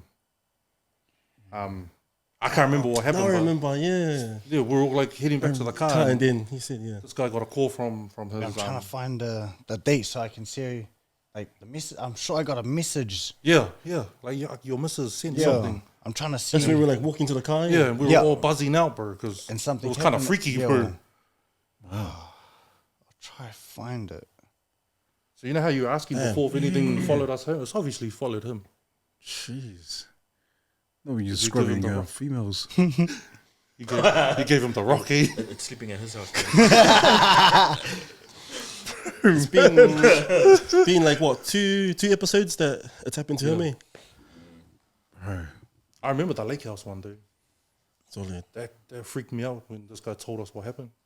because he was on a phone call and he came back, like, his face was, like, changed, this guy, and then he... You know what was scary? When he was on the phone with his missus, we were all learning about the tall man. Oh, We were learning about the spirits that reside at the lake house. at the lake house, yeah. Bro, that's some real scary stuff, man. Because it seems like Enzo was saying, "Oh no, I'm the one who gets scared often." But it seems like, what makes you just keep going? Because obviously there's going to be some times like, man, this is I don't know if this is for me. But it seems like you guys are all in 100%. Especially for this for the also here, like he goes, I get scared, but he just keeps going to the. Is it because of the you don't want to miss out, or FOMO was just there's something about it that It's not really missing out. It's how do I say this? We feel whole if we're all there, and it's. Don't look at me like that. Bad enough there's shit happening in this place. But I think it just gives us more confidence, and it's not that I'm just trying to push for it. Like, I'm into it 100%. Maybe sometimes 60%. But I'm there, and I'm still pushing because, the thing is, how do I explain this? Like, some nights I don't want to go because of the research that these guys have put into. Ski. You hear the tempo? You heard that, eh? But the research that these guys get is like, I'm just there because they're like, Enzo, what do you have? And I research something. If I see something, that's not me. But just seeing it, I'm like, oh, nah, I didn't feel like going. But it's not that I have to. I just feel like it's better when all four of us are there. Because then we are, not only I miss out, but then I know like the stories and how things went that night. So when it comes to the banter, I'm not just sitting there just reading, scrolling. Oh, must be nice. And when it comes to those stages, I just send something of me eating. But I think, I just feel like I have to be present to give my input and my telling my jokes on the night to make them feel something different than being tense all the time. Because even our last one, I hadn't been on for like a month, eh? And then we hit the door and I was cracking jokes left, right, and center. But like, that was like an Urbex feeling. So we didn't get much, but what we did get was a demon's name on the ground. Yeah. So I just thought it was tagging. And I was like, oh, what's that? And then he's like, oh, it's like a name, da-da-da-da. And we searched it, but we still didn't get anything. The only thing that we got was this puff that wasn't there. Because his leg was sore. You were praying for them, man. You were praying for them at home. No, I think I was sick. Remember, I was sick. No, your legs were sore. You did your walk. Oh, I did a relay for life. Yeah. Oh yeah. Hey, shout out to Good relay cause. for life. Yeah. Good cause. Yeah. But yeah, I am scared most times, but yeah. It's what it is. Yeah. Still push through. Good on you guys. Like, what I really want to do now is go home. Because you got something in here with us. All good, man. Oh. I'm sure the bro's like, what the fuck are they hearing? Yeah, at one point I saw him take the earphones off. That's because he heard it too. Sure, there's It's birds. Why do you invite these guys for? Maybe tonight there's something moving. Oh man, no, because the thing is, I was telling maybe I told you as well, Teach, that I love the when I was growing up, and like my whole family horrors, and watching one of my favorite horrors is Exorcist, all that kind of stuff, and then but. And, yeah, I don't know. Maybe I should just mention this, but I always wanted to be a demon hunter growing up. If it wasn't for like anything else, but oh man, and my wife knows this. She knows this. She knows that. I want to just try it and just test the spirits and test those demons and all that kind of stuff. But now I was talking to my wife. Hey, you reckon I should go? And she said no. No. Okay. Stay home. I was just about to say, the door's open. So we're going to be seeing you on our You heard it here first. Special guest. Bring your camera. The bro. Uzo, you're coming too, bro. Don't sit over there all quiet, bro. You're coming too, bro. Poly Paranormal Hunters Expanded. Collab coming soon. And that's why I appreciate what you guys do. Like, man, these guys the brothers are actually doing it. They're out there, and I appreciate it because my thing is you guys are testing it. You know, for so long, people, you're gonna get this and that, but you guys are actually testing it, and you know, critically thinking, empirical thinking. Man, you guys are really testing it, and you guys are not afraid. Even though when you guys are afraid, you still just do it. Yeah. Still do it. I think that's why you get a lot of people like, man, they really appreciate your content. Like, wow, these guys are actually doing it. And I see the comments, like, man, these people are just they're following you guys, man. They're following. So how do you feel about that? How do you feel about the obviously you get a lot of positive and you get the trolls. But how do you feel about all the positive reviews? And then people are like, man, I love it. What you guys are doing? Is it quite euphoric, or was it just, man, this is what we do? Oh, it's kind of it's. It took us a while to get positive feedback, knowing like we're the first Polynesian group in New Zealand to do it. So 9 times out of 10 we're getting a lot of backlash, a lot of hate for it. But then a couple of episodes later, or maybe half a season later, then we started getting like good responses from viewers of our own background. In a way, it sheds a good light for us because it shows our viewers that we're serious about what we're trying to do. It's not a phase, it's not a trend, it's not a thing for online, and then that's it. We're actually serious about investigating the unknown, or getting our toes wet into the unknown. And I think the feedback that we're getting from our viewers, it kind of boosts our intensity, especially for me as the leader for the group. Like it makes me want to go out and look for. For me, it's like in content game, I always try and one up the last one.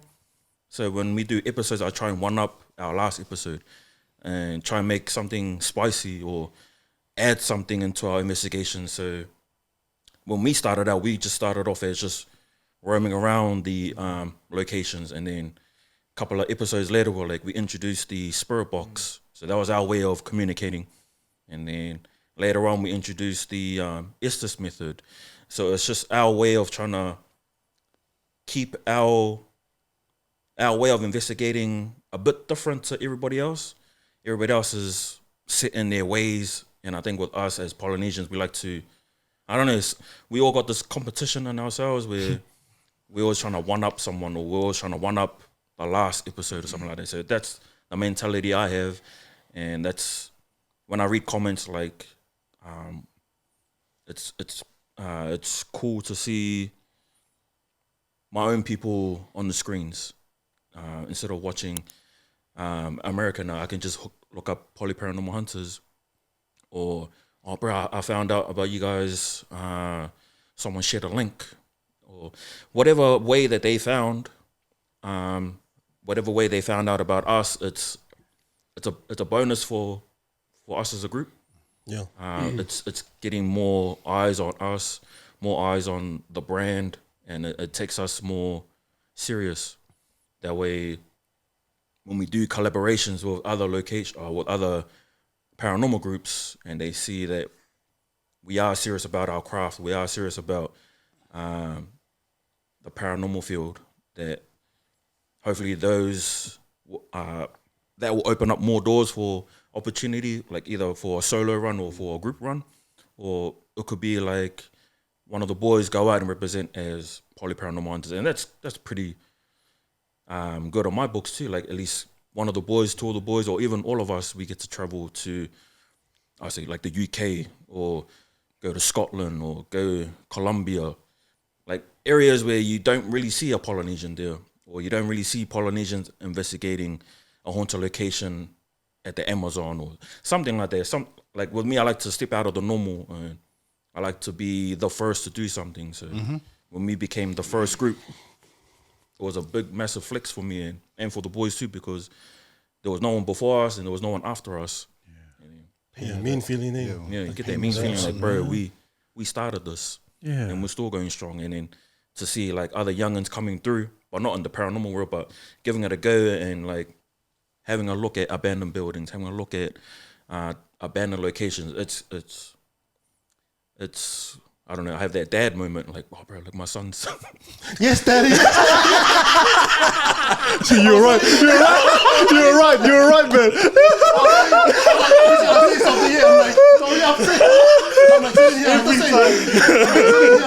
saying. I'm like, waiting. Yeah. No, but you're right, those, yeah. Yeah, it's just that feeling of we were the pioneers for the Poly Paranormal, and it's kind of cool to set that pathway for everybody else coming through. And no one did it for us in the Polynesian world, so we'll be the Had to like change the game, so Yeah, There's pretty a much, normal pretty way, much. and then there's our way. Yeah, I like There's it. our Man. way. You guys are definitely changing the game. You're right, man. Definitely different lane. Because no one thinks about that. Like, no, Polynesians. Oh, what's this paranormal? But no, you're absolutely right, man. yeah, because like it's funny because like there's say the pioneers of probably like in the paranormal world. I'm not sure if you've heard of them. They're Paranormal New Zealand. So like when I was in high school, I actually watched these guys. They've been around for like 20 30 years. Jeez, Yeah, so I actually watched them. They're so, a big group So too. that's what kind of made me like trying to like do this whole thing. And this guy knows my story. So I was meant to have my own group. Oh, yeah? Back then, like this was like yeah, but they left them. no,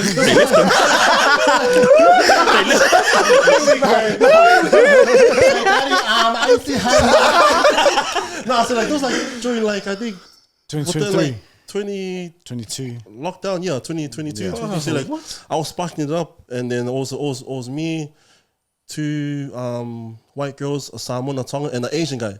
So like we were gonna plan it, and then I stepped in. So like we all met from playing Call of Duty from back then, from Black Ops 2. Shout out to Black Ops 2. But yeah, so then we come to find out that like they've seen some of my stuff back then talking about like paranormal stuff, and then we just all made a group chat. And then fast forward now, I found out like later most of them moved to Oz. And then that's when once I saw us, they said this guy knew like I was into like paranormal stuff years ago. So like I was gonna have my own solo, but then when I saw the story, I was like, so let me jump in. Daddy, can I come? Pick me. This guy buzzed out. I was like, yo, kid. I was like, oh, actually, I'll just spark it up with the boys here. And then that's how I started pulling it out. Yeah. Oh, man, that's awesome, crack on, man. man. Wow. So it's all good, quite combination because you guys also had your own experiences and your own, like with the paranormal. I don't know. Are you guys? Any of you guys able to share some of the stories or no? That your own personal stories. I'll share mine quick. So you can go for your village stories. But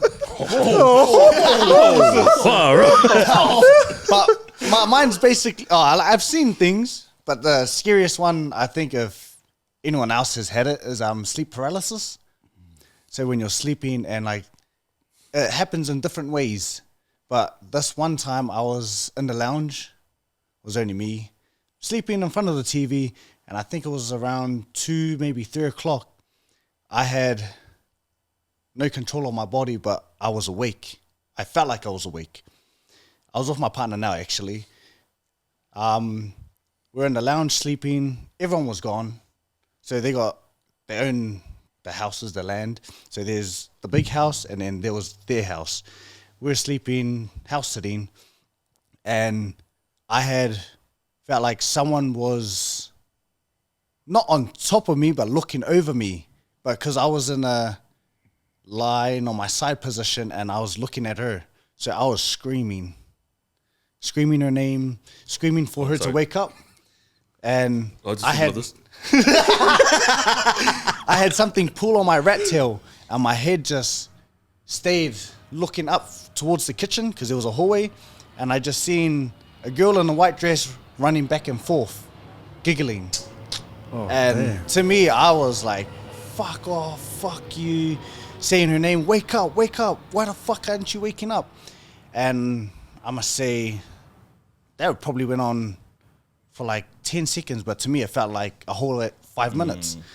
And I had woken up in the stress, I'm screaming at her, and she finally wakes up, what the fuck's going on? What's wrong with you?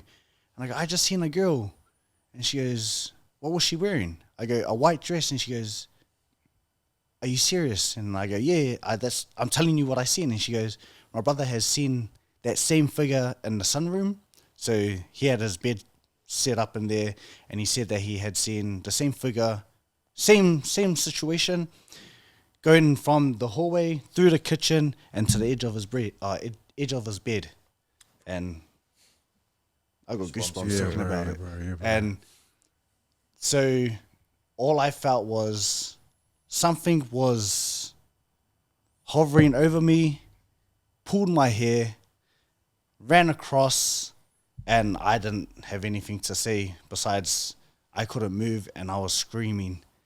But yeah, I went to sleep watching Peppa Pig. I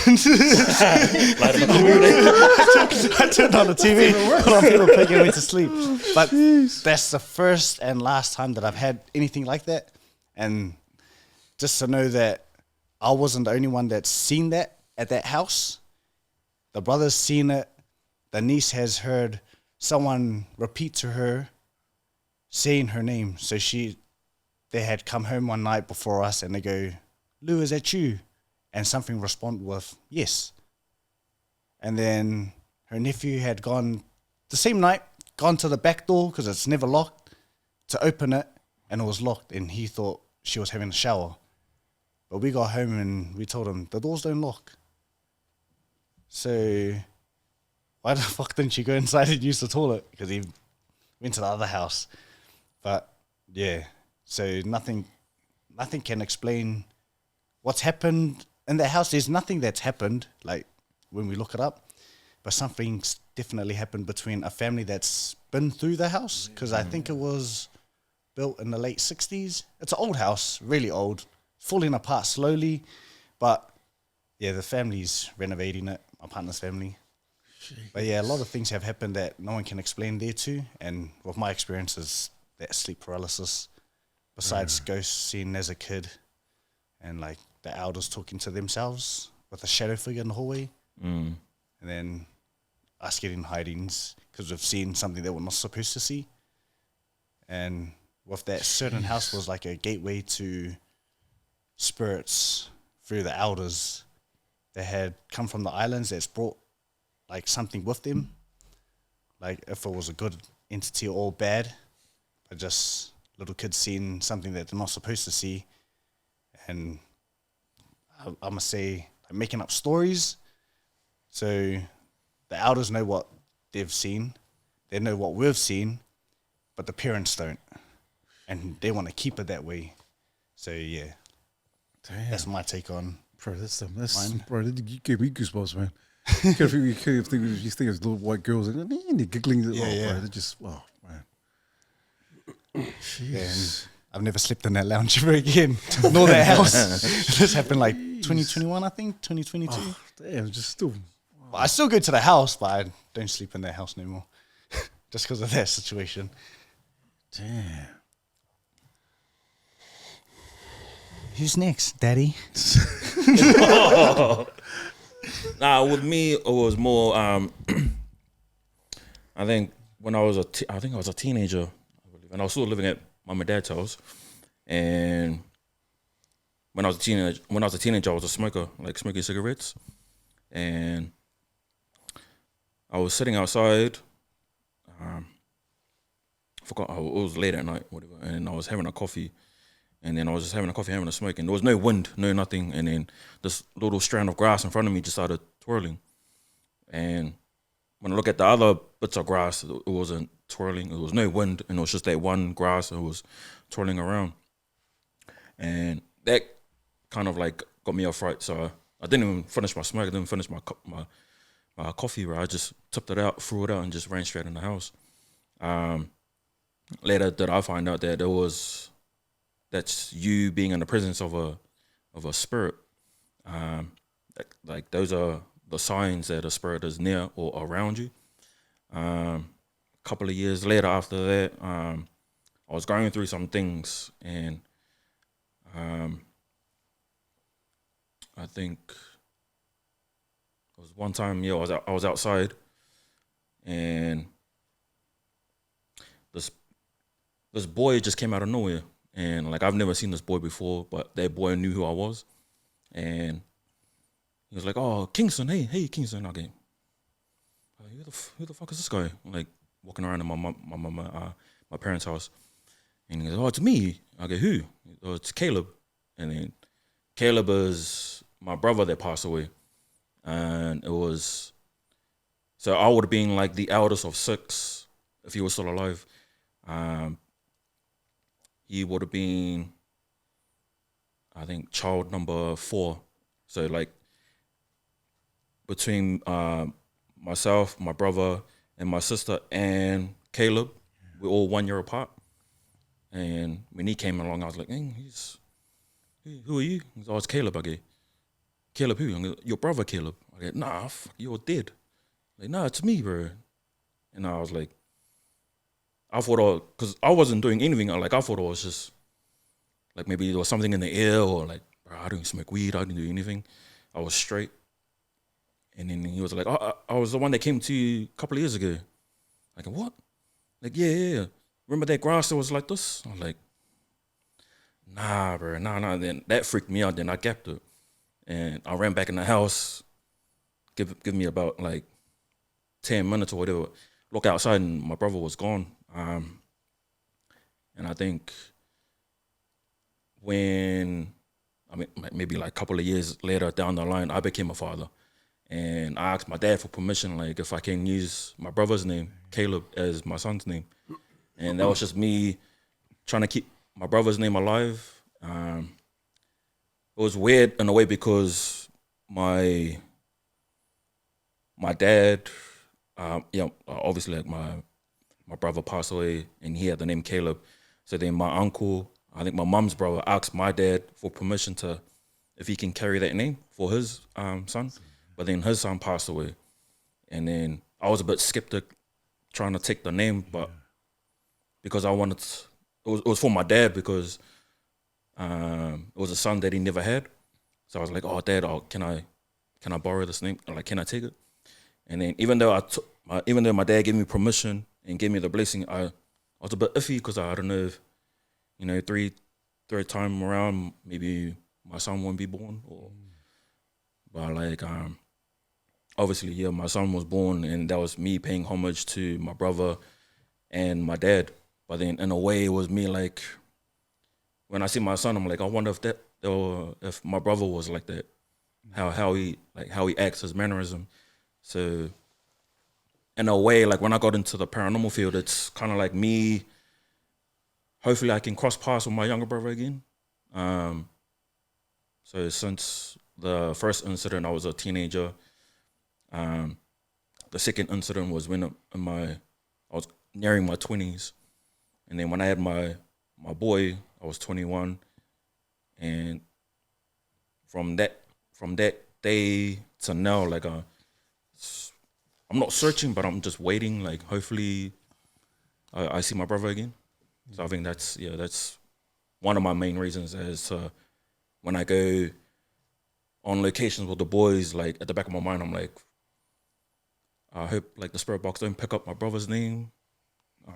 Like when we're communicating, if someone says Caleb, like that's gonna, I think I'll be quiet throughout the whole episode, or that's gonna hit me hard, because in a way, like maybe Caleb came through, or Caleb answered saying like, "Oh, yeah, I heard you, bro. Like I'm here." Yeah, so, Wow, man. yeah. No, I get it, man. I get why you're so invested in it. You just, all of you guys, you have your own experience. Wow, man. Awesome. Yeah.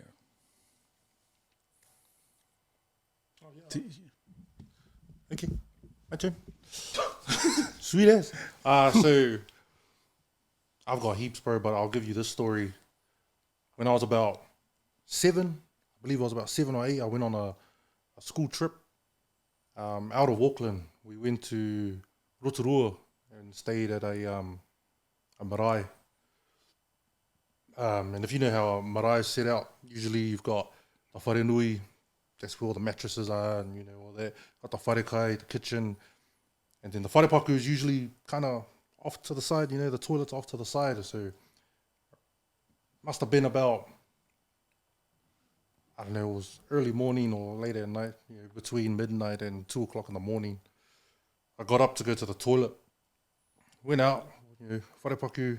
On my way back to the wharenui where we were sleeping, I saw a old, must have been in his 60s, 70s, a kaumatoa in traditional kakahu, traditional Māori clothing, pacing out the front by the paipai, going off, bro, and kōrero Māori, just, he was angry at something had pissed him off, he was just going off. Didn't look at me, just as he was pacing, just yelling and screaming into the wind. You know, had the full mataora. Being that I was at a young age, obviously I was shook, ran inside, jumped back on my mattress, blanket over the head, went to sleep. The next day, woke up, was talking to the people of the rohe. I was asking them, I was like, man, there was an old man outside last night when I went to the toilet. He seemed angry, he was yelling. And there was a picture on the wall, and I said, oh, yeah, that guy right there. Turns out that fella has been dead for years, long before I was even born.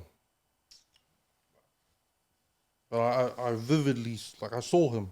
I could almost, like, and it wasn't like a figure or anything, it was like he was actually there. Yeah. I could have touched him. Yeah, man. Bro. I've never been back to that marae, if you were wondering. And I won't go back either. Bro, that's so wow, man. Yeah, man. My dad was he was present on the trip too, so that was him. He was like, "Oh, nah, that's us, bro. We're going home." Oh man, jeez. What about you? Ouija board? Ouija board. No, let's go, man. We'll just not get to that story. I'll tell my other story. But yes, I have experienced Ouija board, but there'll be another story. But maybe shut up, cat. But my one is probably at home. I was at Bring It On practice, and then we finished late, and then I got home, and then I think I was like 15. But it was like the night where my parents went to church, or my family. It was like a church thing that happened. And I remember I was at home just tired. And I believe that there was this cabinet with my uncle's photo. So rest in peace, uncle. My dad's brother. So my dad kept his work uniform. He was a prison guard. And his photo is right there. It's stored there in the cabinet, or people call it like a war unit. And there's one time I was at home alone. So after my shower, I walked in my room, and it was like cold. And the hallway and everywhere else was warm, but so my room was cold, and the cabinet corner was pretty cold too. So like I started like standing like in the middle of the door in the hallway. So I was going like this. So I looked like an idiot like this. But like so my room was like cold and the hallway was like warm. So like I was like trying to figure out like what's going on. And then I went to the lounge.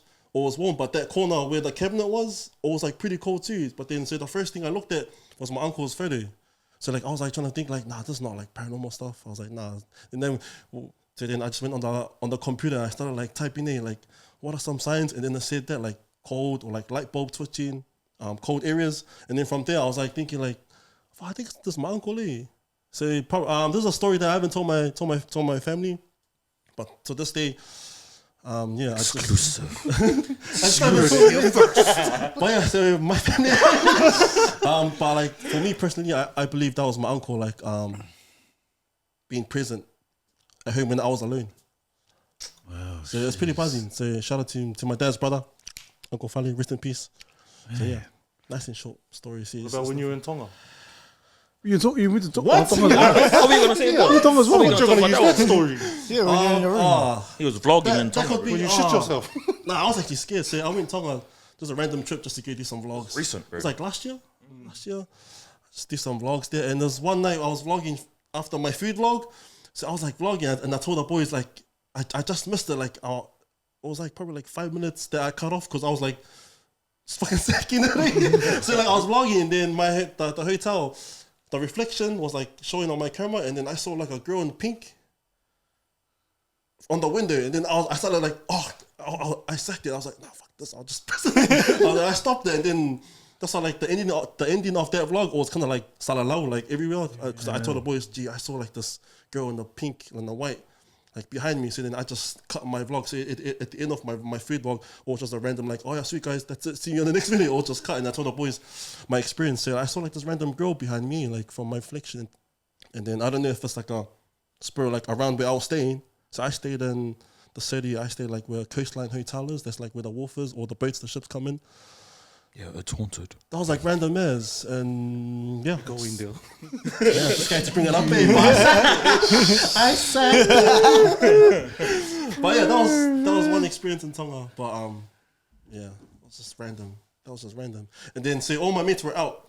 There was a club not far. I was like Billy Fish, and I was telling them, "Oh, what are you guys up to?" I was like, "Sorry, I'm 60 on the bike to come in."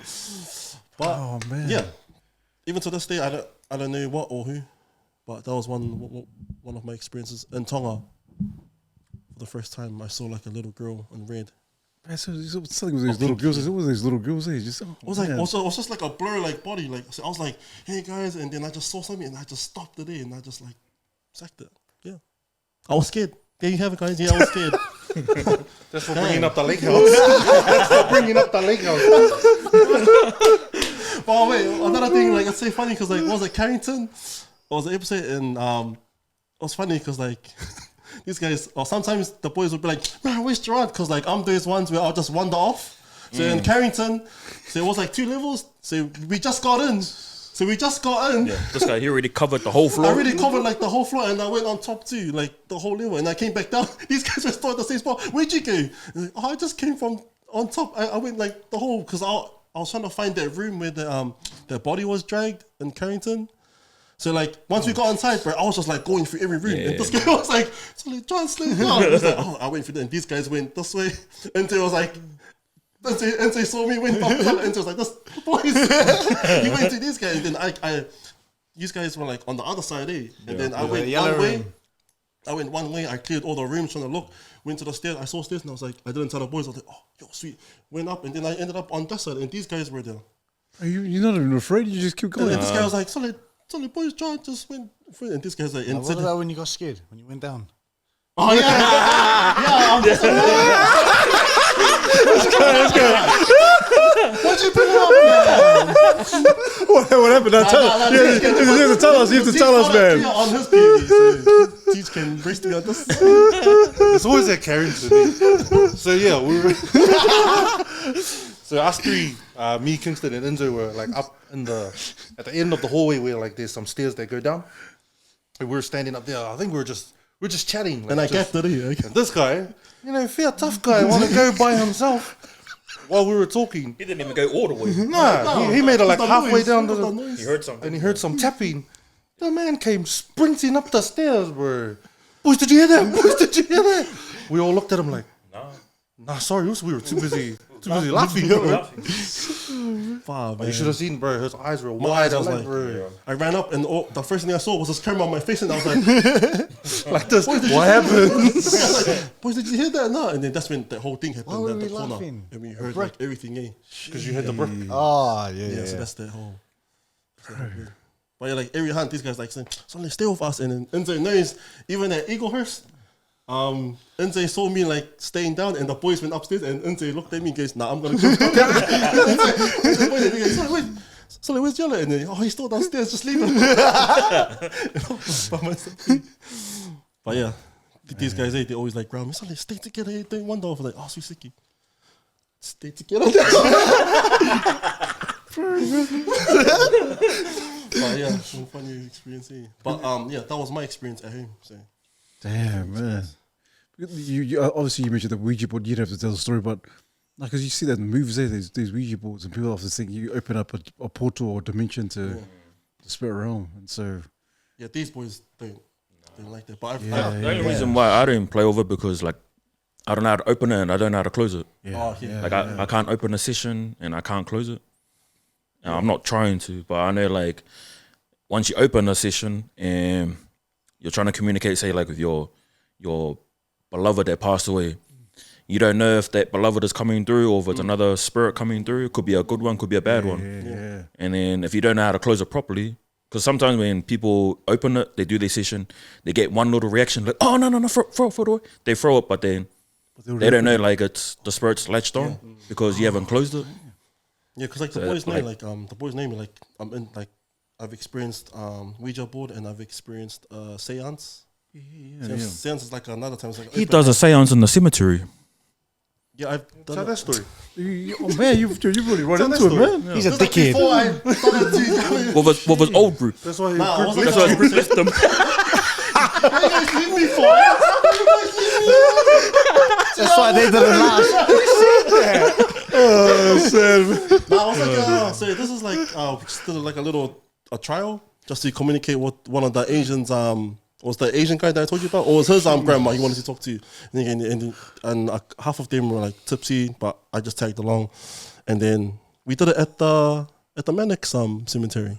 His grandma's buried there, and then they were like, "Oh, Dra, do you know how to open up a thing?" I was like, "Oh yeah, sicky." And then when he said a seance, and then I told him, "Do you have an option? We're gonna do it or not do it?" Because I told him it was kind of like serious, but I was like, I didn't want to do it because obviously him and his grandma's like right there. So we ended up doing it in front of her coffin.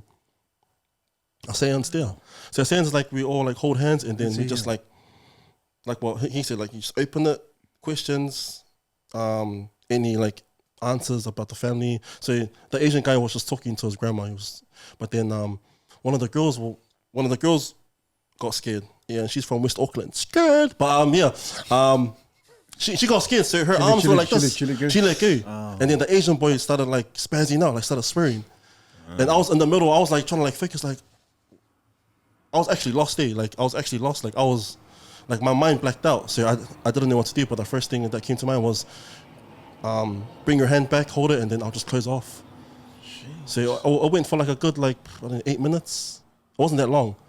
But the Asian guy wanted to try and communicate with his grandma, but that one of our girlmates, she felt like scared, and she ripped off like that. And then the Asian guy started like swearing and stuff. So then I was actually lost. I didn't know what to do, but the first thing that came to mind, like I need everyone's hands together again to bless it. And then I just closed it off straight away. And then from that moment, I think I did tell this guy. So obviously they all went overseas, but the Asian guy, remember did I tell you? Yeah, I think so. The Asian guy, so the Asian guy now, like I still talk to him, but like when he went to Oz, like he became sick. So Yeah, that's right. yeah, he became sick. And the first thing that came to mind was I told him,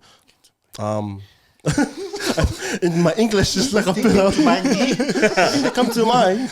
No, but say like he became sick in Oz, and then he messaged me like 2023 or something, and we started talking. Then I told him straight up, I go, that must have been what happened when we went to the cemetery. So even to this day, like he still doesn't know. Like he's still sick. Like he's gone skinny. Like yeah, so he's gone skinny. But I told him just don't talk about it. Because of him. Because of him. So I told him just don't talk about it. Sorry, don't take your hand off like that. Yeah, no, but like he's like sick. He's like sick. He's gone all skinny. Yeah, still mutty to this day. And I told him don't talk about it. Don't talk about it with anyone, your friend or your family. Just keep it to yourself. Bro, man, you're running the thick of the. Even the Ouija boards. Bro, I don't have the guts to do that. There's one point at home, I was trying to make my own one, and my sister was mad. Like I think she saw my stories posting on Snapchat, and I was trying to make my own Ouija board. And then I was using the back of a chessboard. What the fuck? Absolute dickhead. I was like, let me just do this. And then I'm Writing his own A, B, C. Daddy. Yes, daddy. No, she saw my story and I was playing around with it. And then my sister got mad and she's like, "Oh, stop doing that! You don't know what you're doing." And then obviously I was like still a teenager, but yeah, that's one of my experiences for you guys. Well, that's a good point. How's your families? What are your families thinking about this? Your wives and No, my wife. Yeah, she's all good. She's all good with the paranormal stuff. My parents, on the other hand, because they're hardcore Catholics. Yeah.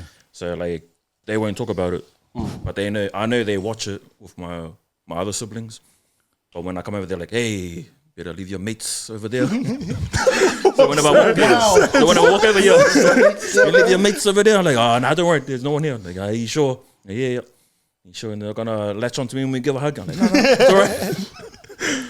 So like, yeah, my parents, because they're diehard Catholics, and when they found out that I'm dabbling in this realm, they're like, "Yeah, just make sure you're safe." Eh? I'm like, yeah, we're safe. Are They you just sure? knew. Yeah. They just knew. Yeah. They just knew. It's like, just make sure you're safe. I'm like, yeah, we're good. Then my wife was like, "Who's gonna be at the next hunt?" I'm like, "Oh, just me and T this time." And she's like, "Oh no, next time." Well, I think what me and T were trying to do, like for Valentine's, it was a Valentine's Day, so we're trying to do something special where we bring the missus on. oh, really nice. So like instead of us investigating, it'll be our missus. Wow, So we give them the device, we give them the GoPros, and we're like, "Okay, go investigate." We'll give them an hour, and then my wife was like, "Nah, I'm not doing it." And then I think I already know his wife won't do it, and I think Yolo's boyfriend won't do it. You can calm down now, man. I was looking at him. I was waiting. He's been doing that to me all night, bro. I have to one up him, bro. You can calm down, man.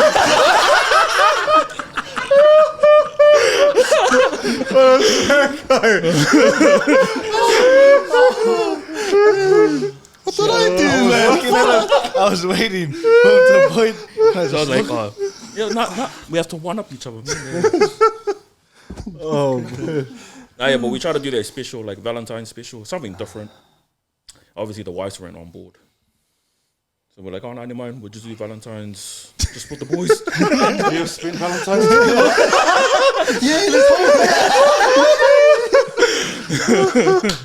Oh man, you got that case, man. I tell you what, was man. I know because of time's sake, but I don't know. I guess just before we kind of wrap it up, maybe you guys can tell me your the fair horrors, kind of like the Mount Rushmore of horrors that you guys have. Yeah, you guys, yeah.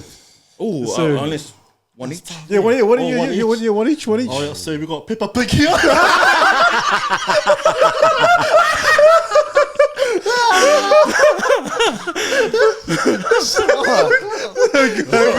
Want to pop your tie so you can That's my dad's car.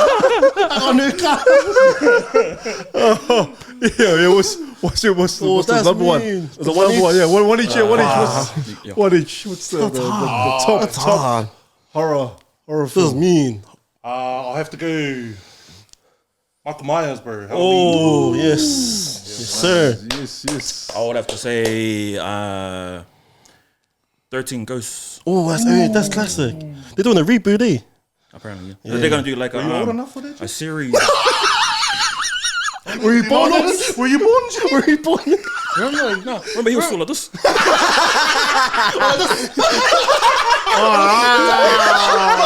I'm trying to fucking beat you. Like, that's it. I don't even think I was that yet. 13 Ghosts. Oh. Yeah, Wait, that's you haven't seen 13 Ghosts? Nah, no. What? Yeah, watch it. Remember, he's like 60. Skin's made of leather. Oh, 13 Tough, Ghosts. dude. That's a tough one, G. We got Mike Myers. Michael Myers. Mine's not really. But I can't watch Insidious or The Exorcist. Yo, I know it's supposed to be one, but I can't watch it by myself. Yeah. Not even with the crowd, but yeah, I think that'll be one of mine's. Either, they're still the same. Are you talking about the original Exorcist? Yeah. 70s. AG, yeah. Yo. Oh. I got two, but I'll just pick one. It's either Apparition. Next! Peppa Pig. Teletubbies.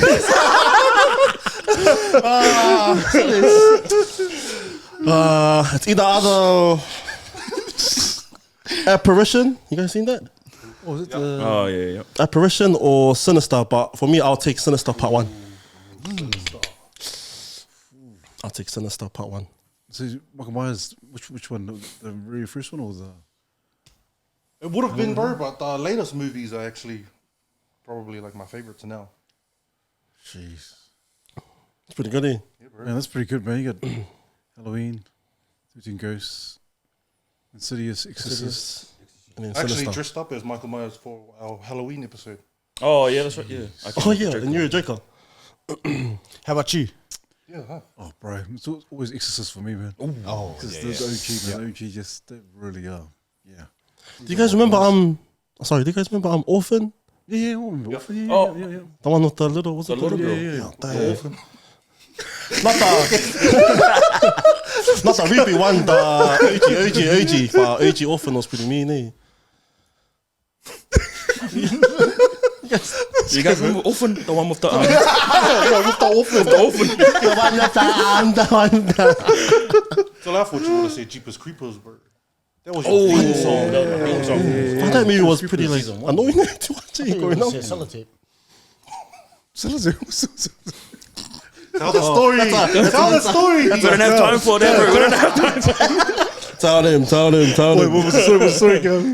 What's the story? Sellotape. Wow, bro. So we went to Dome Valley for episode 1, season 2. So we went camping and then obviously like bring out camping gears. I set up my tent, he set up his. And then we went for a day run and then come back. Because my tent was the biggest, it collapsed. And then he was like, maybe you should put some sellotape here, sellotape there. And I was like, flip. No, but like, caved in on the top, the whole tent just. I think if you see the video and you see like the humor, you'll just start cracking up and just using sellotape. It's not funny. Nah, I think it's because these guys were mocking me, bro. Because I had a $20 Kmart tent, bro. Shout out to Kmart. These guys were mocking me because they got the pop up. These guys flashed just boop, done, and I was standing there putting the fucking bolts. So these guys were mocking me, and they're like, "Yeah, we already know when we get back, it's gonna be Tij's tent that's on the ground." When we came back through the driveway, me and this guy saw it straight away. We looked straight at him. We walked around the corner, and Kingston was, "Fuck!" His tent was collapsing. It was this guy's laugh, bro. You know those that sounds bad. Those hoary belly laughs, those garage party laughs. Totally. That guy, bro, big wide mouth. Oh man, it was. He's still laughing. So ever since then, he's been bringing it up. Every episode he's on, he just mentions sellotape out of nowhere. Or just. Okay, Jeff, yeah. We should jump on one. One episode. No. One episode. I'll see a week. I don't know, after what happened around here. No. Bring the break too with the camera. That's his man. Spur box. Oh, man. Straight away was like, Bro, I laugh if you just pull out of nowhere. should have just started. But guys, obviously because of time sake, but just want to say thank you, guys. Thank you for tonight. But anything? What's the new destination or anything that you guys got planned for the upcoming season? Anything that you want to add, or even just some words of encouragement to those who want to pursue the same footsteps as you guys? For me, I'll just say for the team, we are flying somewhere. It's in the works. I'll let you guys wait until that episode drops. But we are going to be traveling and doing an investigation at a location there. As far as like any other person out there, don't have to be a Polynesian, but like if you're out there and you're invested or interested in the paranormal field, like just give it a try. There's no harm in giving it a try. If you try it out, it's not for you, all good. But if it is, and it's your passion and you're interested and you want to dig deeper, then dig deeper. The only critic is going to be yourself. What you don't want to be is your own self-doubter. Once that happens, bro, once that creeps into your mind, then you're just going to start second-guessing every step that you take. You're going to start listening to every hater out there that's like how we came across our haters, where we shouldn't be doing this, shouldn't be doing that, but yet we still persevered and we're still here 2 seasons strong. Just be ready for whatever obstacle that will come your way, because whatever roadblock and obstacle that's placed in your way, however you overcome it will determine the person that you'll be. So, yeah, sweet. Wow. Appreciate it, man. Even just a plug-in for the merch as well, Kingston. Oh, yeah. So the Poly Paranormal Hunters, we got our own website. If you look up polyparanormalhunters.com, you will see our merch that we're all wearing. Yeah, this is one of them. We got many other designs on the website as well. Original. Adults, youth, and kids. If you use our promo code, you get a 0% discount. But like every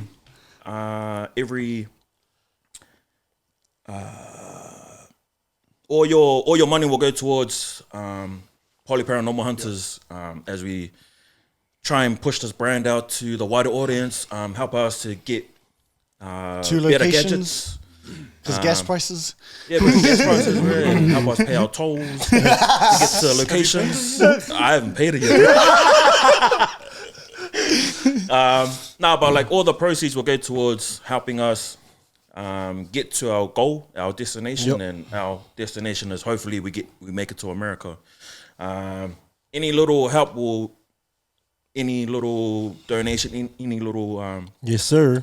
anything will help us get us there. But like even if you just like, share, and comment our content, it'll push our brand to the a wider audience, bro. But like our ultimate goal is to get PPH out there to the wider audience, get us hopefully internationally, hopefully hit the American market, give the big boys for a run for their money.